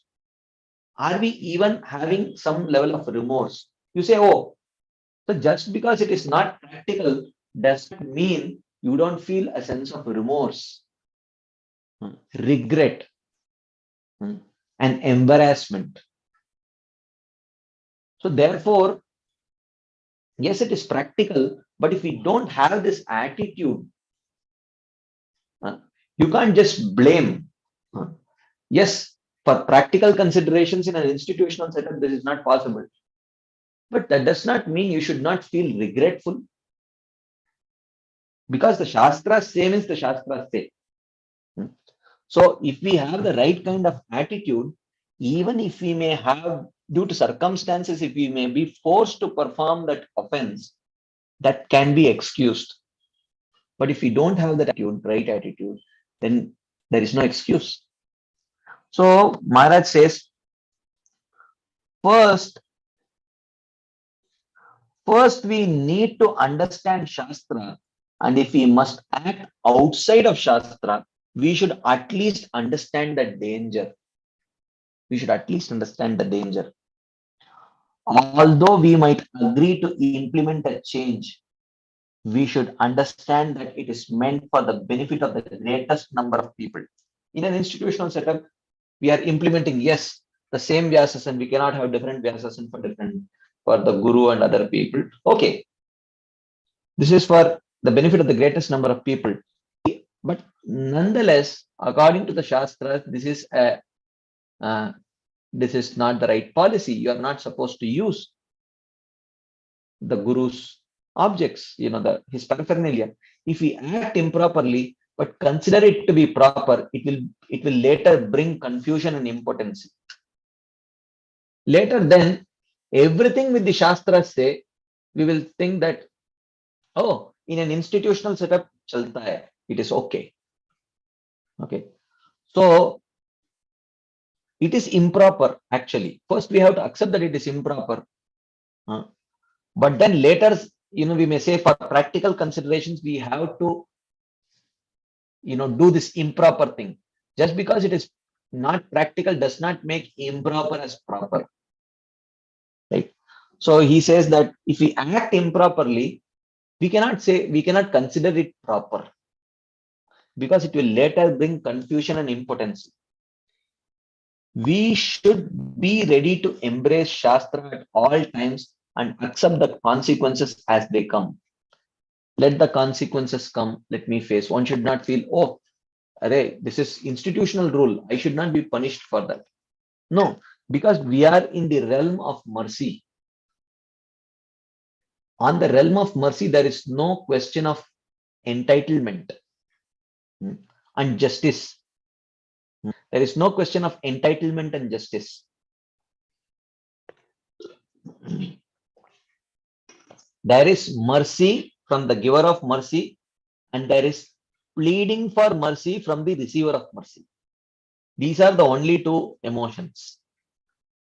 There is no question of entitlement, and there is no question of, these kind of justification, right? Justice, justification, and entitlement. These are not relevant emotions, actually, right? So he says this is the safe route, but if for some reason we do not follow this route, we should explain the Shastra and then give our reason for acting differently. So we should tell, yes, the Shastras are right and we are doing an improper thing, but for these reasons, for practical considerations, we are unable to follow the proper thing, and this is improper. We cannot explain it as being proper, right? Otherwise, it creates confusion and minimizes the legacy that Srila Prabhupada has given us. Then we will say, we don't care what the Shastras say, we care only what Srila Prabhupada says. And then we all clap our hands, wow, Jai Prabhupada, like that. I mean, do we think Prabhupada will be happy with such a thing, to even establish that Prabhupada has given something which is different from the Shastras, right? So, therefore, we cannot, if we do like this, it will minimize the legacy of Srila Prabhupada. It will also become increasingly difficult to know the actual standard. So if we make changes according to previous changes, we will begin to water down the system. So therefore, the gold standard cannot be pulled down. The gold standard has to be, one should know the gold standard, one should speak about the gold standard, but if one is not able to follow the gold standard, one should at least tell why it is not possible. And one should see, with along practical considerations, can one also come closer to following the golden standard? One should try one's best, even in an institutional setup. By acting outside of Shastra, we will also receive less protection. However, if we must act differently due to some mitigating circumstance, we should clearly understand how the change will help us focus on the essence. Basically, Maharaj is telling you better have a good reason. So you better have a good reason to follow. Otherwise, we gradually minimize the essence, and although we may act in a functional way, it will not necessarily be transcendental. In the name of practicality, we cannot, do away with all kinds of essential rules. Oh, it's not practical. Oh, it's not practical. So that may not be the proper understanding, actually. So now, how do we rectify the offense? So if we have disobeyed the order of a spiritual master, or if we have offended him, how do we rectify? So Srila Bhaktivinoda Thakur says, if by bad association or contact with bogus literature, one happens to reject or disrespect such a bona fide Nama Diksha Guru or Shiksha Guru, one should immediately give up the bad association and literature and in sorrow approach the feet of one's guru. So the main reason of offense is disrespect. And the main cause of disrespect is asatsanga. Bogus people, bogus literature. Okay. So being all merciful, so then one should give up that bad association immediately, and in great regret and sorrow, one should approach the feet of one's guru. Being all merciful, the guru will reinstate him, and by again chanting sincerely, he will attain prema. Like that. Okay, I think let's see how are we doing.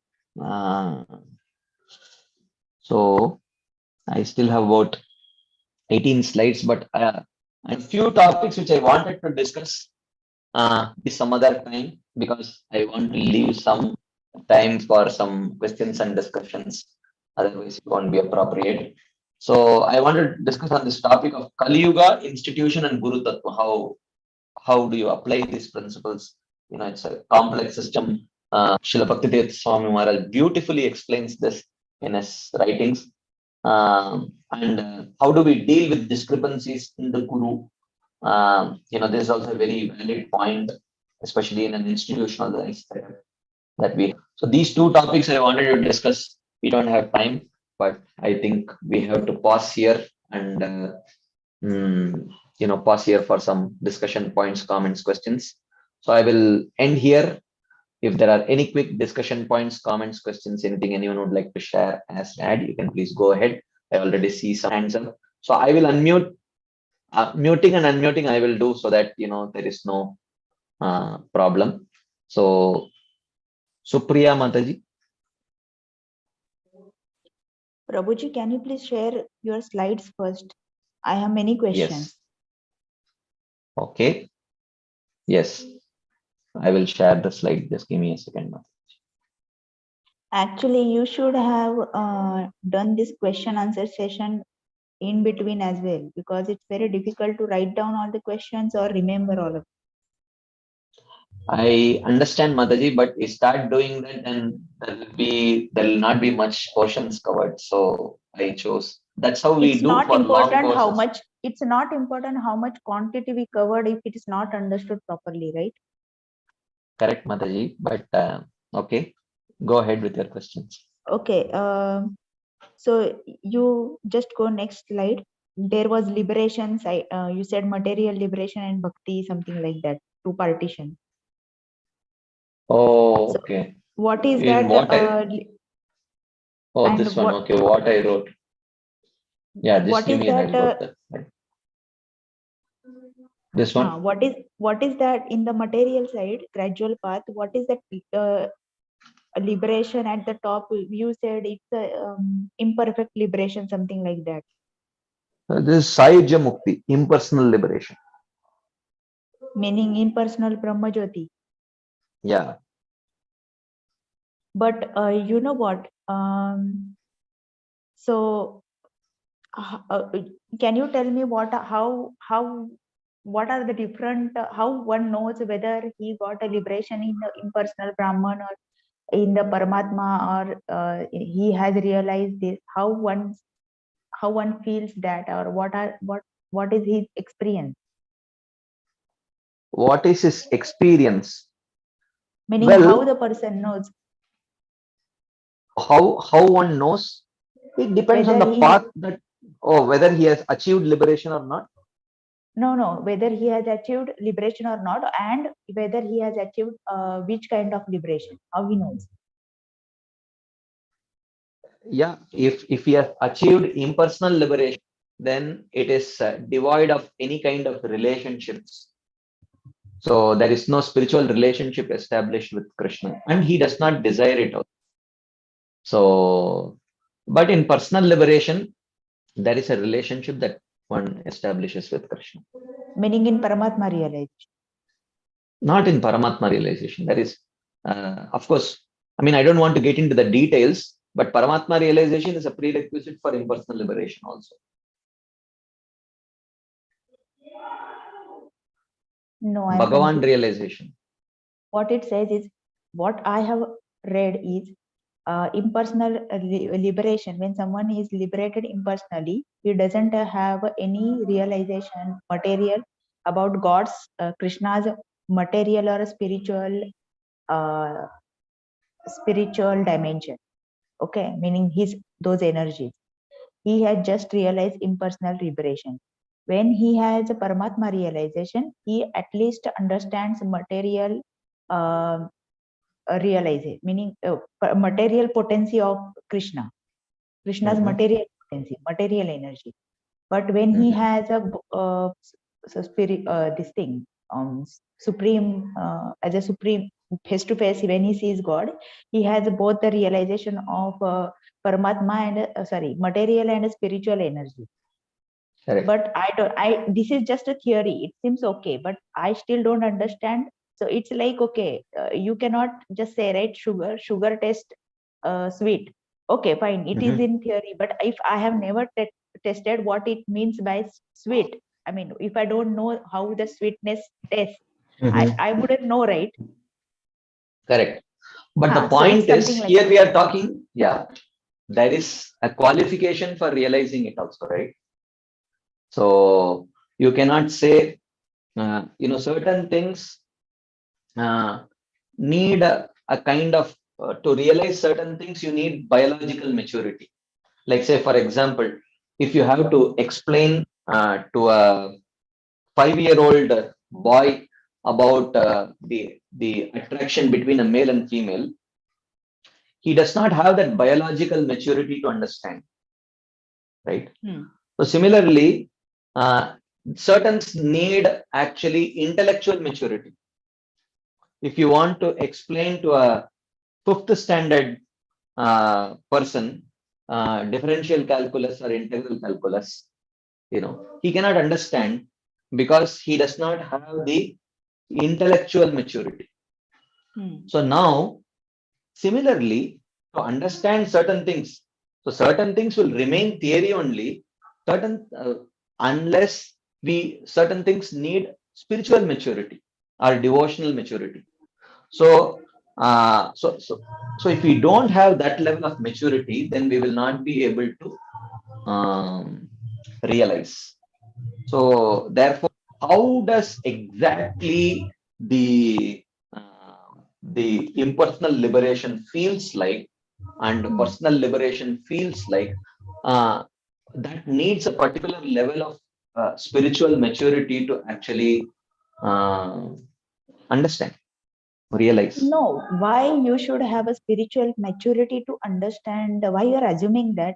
Because when someone if someone says it's a impersonal Brahman, okay, fine, you feel that you don't have any material duties, or you are not affected by the externals, something like that. These symptoms you can explain, right?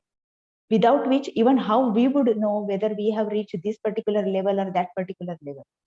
Oh, those symptoms are there. There are books which discuss, the symptoms, like Can you Madhurya tell me? Kadambini. Okay. Symptoms of what exactly, Madhuri? This impersonal Brahman, what kind of realization we have reached? Oh, the realization is absence of material suffering. Complete freedom from any kind of material suffering. That But is the experience. how do you define that? How do you define that? Material suffering ही नहीं है, इसका मतलब ही क्या होता है? Life में क्या हो जाता है लेकिन? नहीं, उसको भी आपको, to experience that. See, you have to understand, our sense of logic can reach only till what we have experienced. So Anuman, the prerequisite for Anuman is Purva Pratyaksha. A prior experience is the prerequisite for logic, Anuman.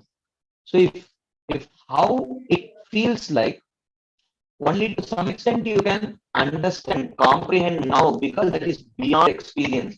You at least expand your memory, where you remember a time when you have never experienced any kind of material suffering. So maybe to some extent, when you have overcome very overwhelming material suffering, if you have overcome, so that gives a kind of glimpse of what it means. Like for example, you are drowning in a river, and then at the moment you are almost going to lose your life, and someone catches hold of you and pulls you out. How you feel. So that may give a glimpse, but that is also not close to what one will experience at the stage of liberation. So we are completely within the grips of the three modes, and liberation is a state where we are beyond the grips of the three modes. So to imagine and actually conceptualize how exactly it will feel, it is difficult because we don't have that level of maturity.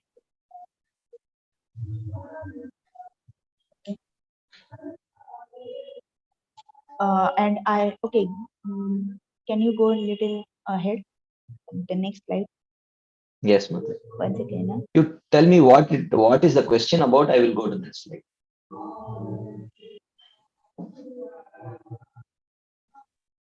Actually, that is the question. I mean, I forgot to write down all the questions. Oh. Now I don't have. Okay, you can think, Mataji. In the meantime, Okay. we will take other questions. One more question you said. Yeah, I remember. You said that karma, right? I mean, Guru does not take a disciple's karma. So a few days back, I asked the same question to another group where we were discussing the same. Okay. So I heard that so many Maharaj they were having chronic health issues. Some had a stroke, some had heart issues, transplant issues, something like that. Right? So I mean, see, this is a serious question. I mean, I have gone through so many texts, and it says that even in Bhagavad Gita, Krishna says that once you surrender to me, I will take all your reactions. Okay, and मैं तुम्हें पापों से मुक्त कर दूंगा. There is a verse, right? सर्वधर्मान परित्यज्य माम एकम शरणं व्रज. त्वं सर्व पापेभ्यो मोक्षयिष्यामि मा शुचयम्. So if that is the case, then I understand people are going through their prarabdha karmas, but why they are suffering? Like that prarabdha karma also is a reaction, right? So they took this birth with that prarabdha karma. I understand they took this birth and they acquired this body, but now once they have shown this loyalty to Krishna for 30-40 years and they are working for Krishna, now Krishna should have taken their reactions, right? So they should not be ideally suffering these reactions. And if they are actually liberated souls on the liberation platform, then there is no concept of these reactions, because for the liberated soul there is no karma reactions affecting. Correct. So even if it is the prarabdha karma, it should not affect actually them. Correct. Right. So why this is happening? So some people said that okay, this is prarabdha karma. I still don't understand this, because I can give some references in which it is specially given that immediately I will free you of all the reactions. Now reactions come only for the prarabdha karma or your kriyaman karma. There is no concept of reaction for your sanchit karma. Right. So now, okay, fine. If it is a kriyaman karma, essentially, Mataji, you can keep it short. Essentially, you are asking why they are suffering. That's the question, right? That is, let me also tell little bit detail, because kriyaman karma, they are not having kriyaman karma because they are now acting purely without any sin. Okay. Now prarabdha karma, that also Krishna should have taken everything. And some people, when I asked the similar question in other groups, what they said, that these disciples, they commit some mistakes, and that karma goes to Guru. But that why I should take someone else's mistake, why I should suffer? That is what you said. So which I agree, because Guru should not get affected just because of disciple suffered. But then there are, suppose 1 lakh disciples under one Guru. Say for example, Jayapataka Swami, right? He has so many disciples. Now, if a disciple commits some mistake, which Guru even wouldn't know that he has done this some sin, even after taking oath, then why Guru, then he would fail in correcting a disciple. And then why in that condition, Guru should suffer? Okay, you are done, Mati? Yes. Okay. So that is why I will tell the general principle. Sometimes, and this is discussed in more detail, so the current suffering is also not due to prarabdha karma. I want to speak of gurus, even regular devotees. This is very nicely described in by the acharyas. The current suffering, so Krishna takes, I will take aham tvam sarva papebhyo mokshayishyami, and that includes prarabdha karma also. But having said that, Krishna does not say you will not suffer. Krishna says, your suffering I will give. Karma will not give, but Krishna will give suffering. Yasyaham anugranami harishet dhanam shanaihi. Tato adanam tajantasya svajana dukkha dukkitam. So he says that, if I want to show some special to someone, I will take all his wealth away. This is one way in which he gives suffering. There are so many other ways that he gives suffering. But that suffering does not mean it is prarabdha karma. Suffering can be given by Krishna also. But That is why one will clarification. why will Krishna give? I will do one thing, Mataji. In one of our Bhakti Sangha class, I have one full class I have discussed why do devotees suffer. So that answers all your questions. I will send you the link. You can hear that. Okay, Prabhuji. Can you give me some your contact number or something like that for this particular question, because there are multiple sub questions under this category. Mataji, you can take. You can take from the coordinators. Yeah. Okay. Okay. I think we will move forward. Mother Gail. Hi, Krishna Prabhu. Yes, Mataji. Yeah, a couple things. One is those who, because we said that, those who take up this process of worshiping Krishna, they are guaranteed a human birth, right? Mm-hmm. So I'm wondering about Yeah. those who, they have not taken up worship, but they have performed a Gyata Sukriti. They've had a morsel of prasadam or anything, maybe even very insignificant, but it's a Gyata Sukriti. So how about the destination of such people? Are they guaranteed human birth or no? Are they guaranteed human birth? Yeah. I don't think so. I don't think it is mentioned that way, but I can find that out. I don't think so, but I'll try to find that out. Yes, please, because I've had this forever, this question. And so, okay, so we said the worshipers, yes, but how about people who, like the people on this call, I think most of us have pure faith.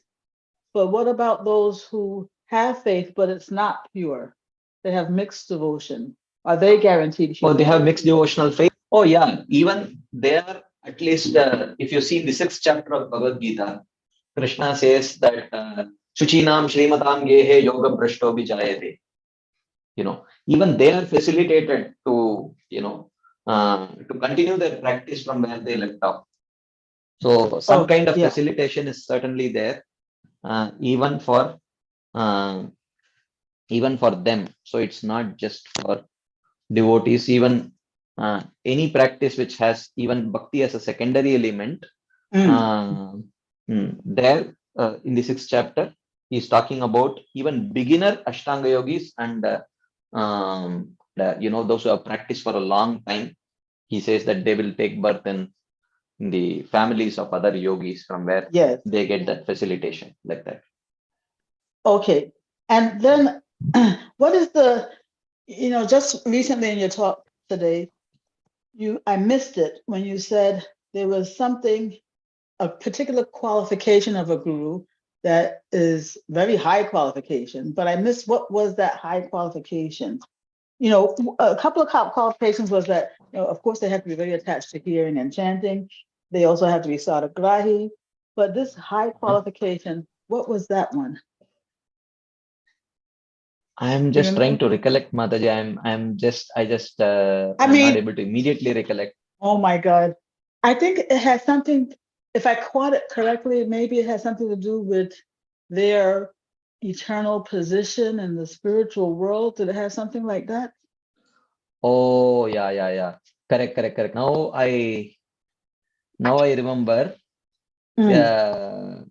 He should have an eternal relationship with Krishna, which means he must be self-realized.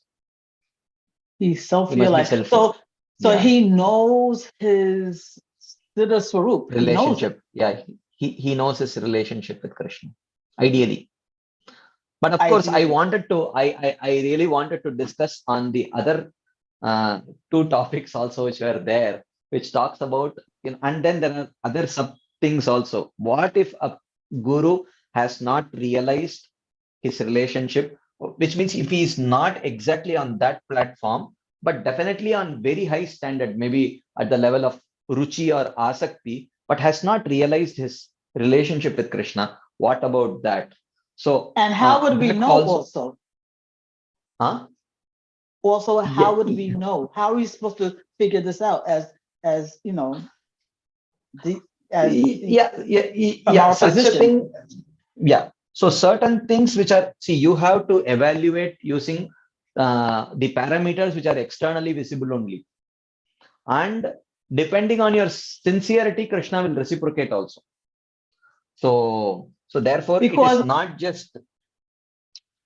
Because a person who, fulfills these other qualifications, attachment to hearing and chanting, I mean, that could cover a wide spectrum of devotees, isn't it? One who is saragrahi also. So how can, you said that, Krishna will reciprocate with our sincerity. So does that mean that?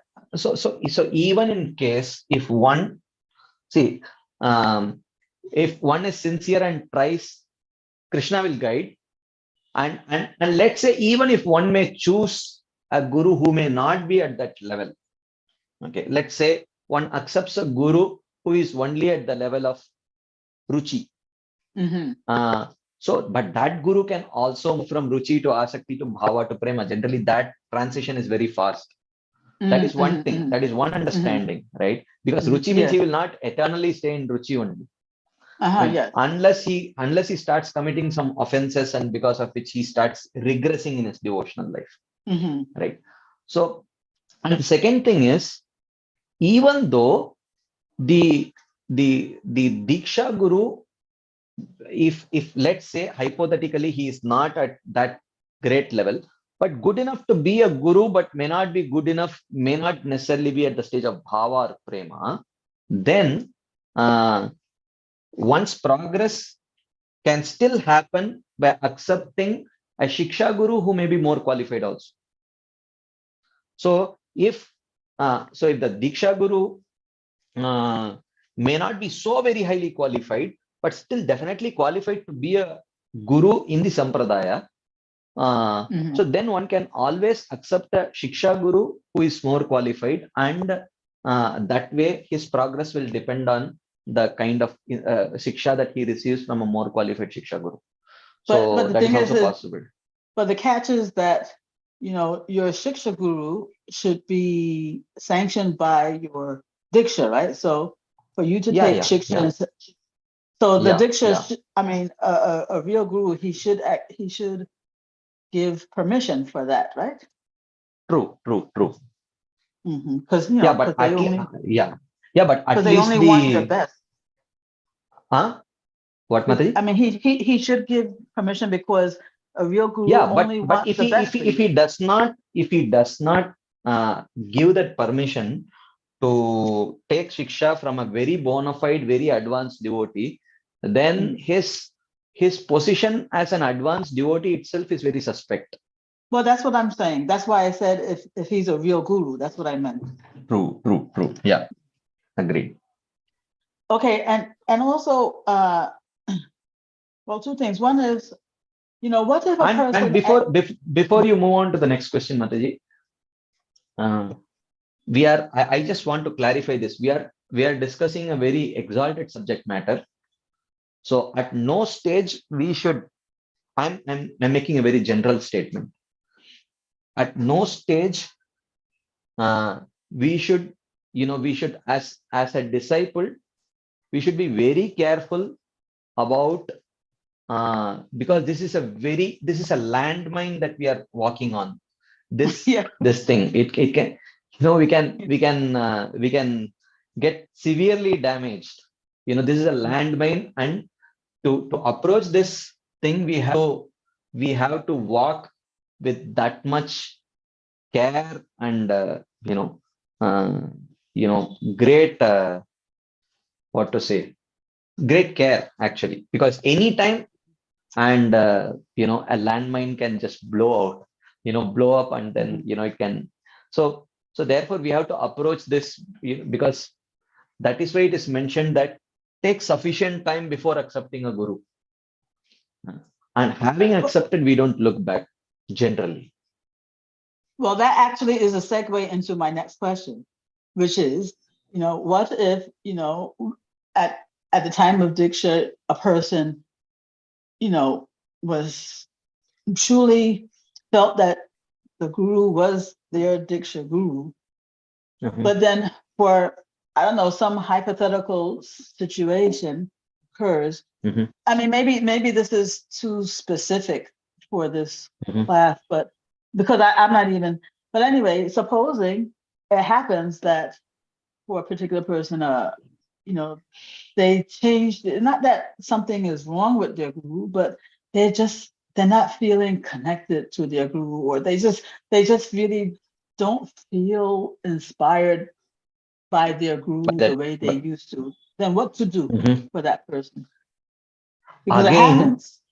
Yeah, if it happens, again, the first thing that we have to understand is that, does that have something to do with myself? Did I not do certain things which I am supposed to do as a disciple? That is the right place to start the investigation, actually. So, and unless we have thoroughly exhausted that topic very clearly, we cannot move forward on this particular topic.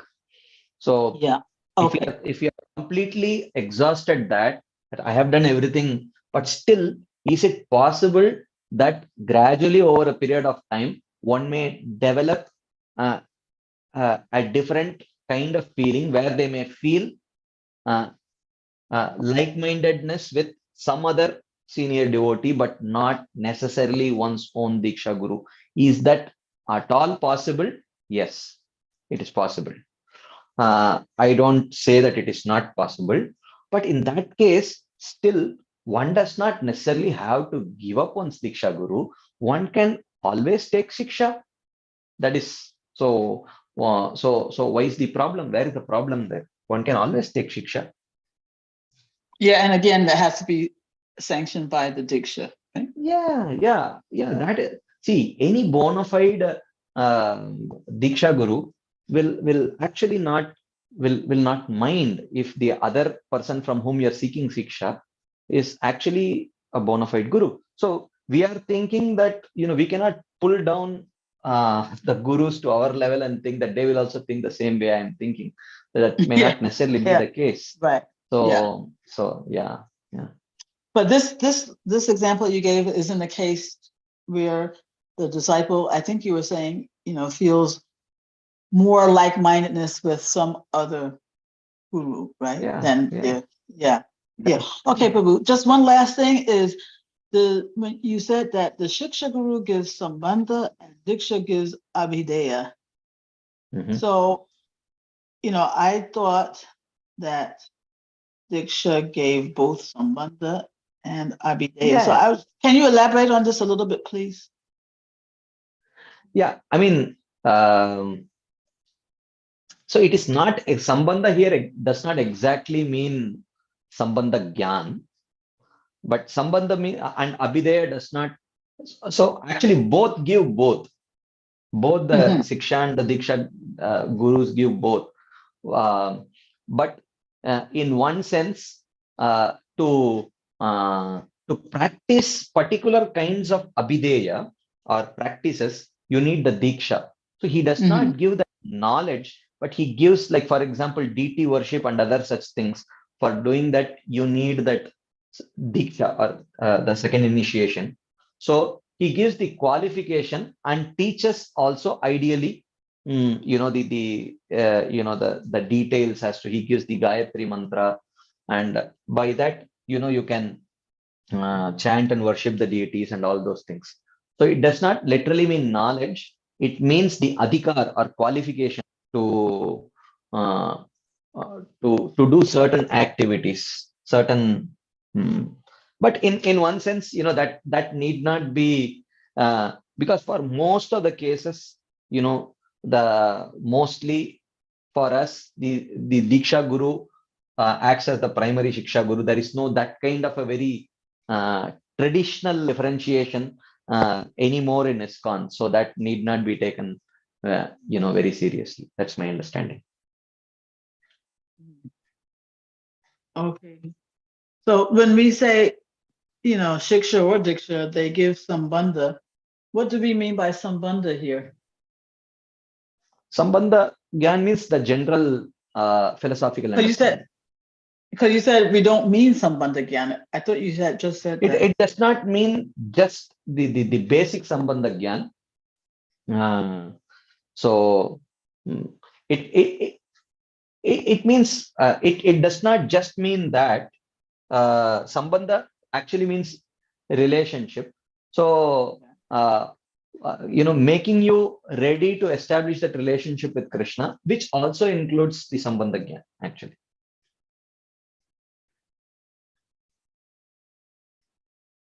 You mean in a more personal, specific way?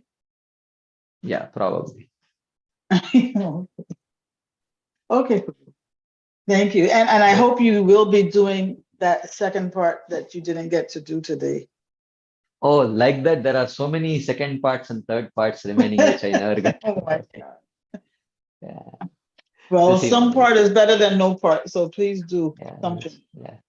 Yes, Madhu. Hare Krishna. Thank you. Okay, we will take maybe one more question. Narahari Dev Prabhu.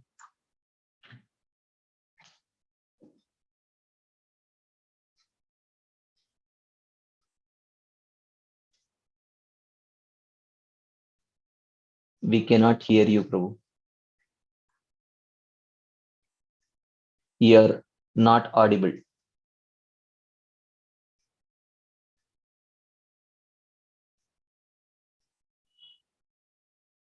Okay, I think. Change the microphone settings, Prabhuji, it will work.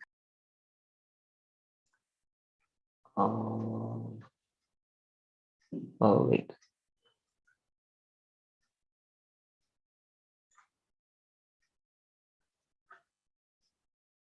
Okay, anyways, I think it's not working.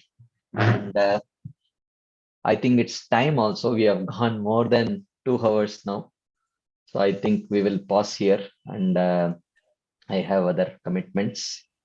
So I think we will end our discussion here, and we will take. I apologize for those questions which I could not answer. Time is short, and not that I know the answers also for all the questions. So, but I think we will pause here, and we will, if possible, in my next session, if these questions remain, maybe we can take. So thank you all very much for your patient listening and your enthusiastic participation. Srila Prabhupada ki jai. Srimad Bhagavatam ki jai. Hare Krishna. Thank you very much. Hare Krishna Prabhuji, thank you so much for wonderful class, Prabhu. It was very enlightening and very nice question and answer session. I may not be in the stage, the discussion, to understand the discussion, what you have done in the class, Prabhuji, but thank you so much. Hare Krishna Prabhu, do you have anything, Prabhu? Yeah. I actually wanted to ask my question. No, nobody's giving me a chance. I'm asking every day. My name is not called. I'm worried. No, Prabhuji. Today we went a little bit more discussions on the prior questions now, Prabhuji, but it's already. Well, previously, I used to get first chance, but now I'm not. I think I'm sidelined. I think from tomorrow, I'll not come. Nothing to like that, Sangha. Prabhuji. Next time we'll call you first. Yeah, that's some aparadh. No. So I'm asking Shyamagor, she said, I don't know what has happened. But I've never been called. I raise the hand, I wait till then it goes off. So I feel very disturbed that, what aparadh I've done. Because I'm trying to be good only, but I don't know. Sorry. I will not ask any more questions. I'll just listen and go. That's enough. Thank you so much, Prabhuji. Let us pay obeisances to Prabhuji and all the Vaishnavas.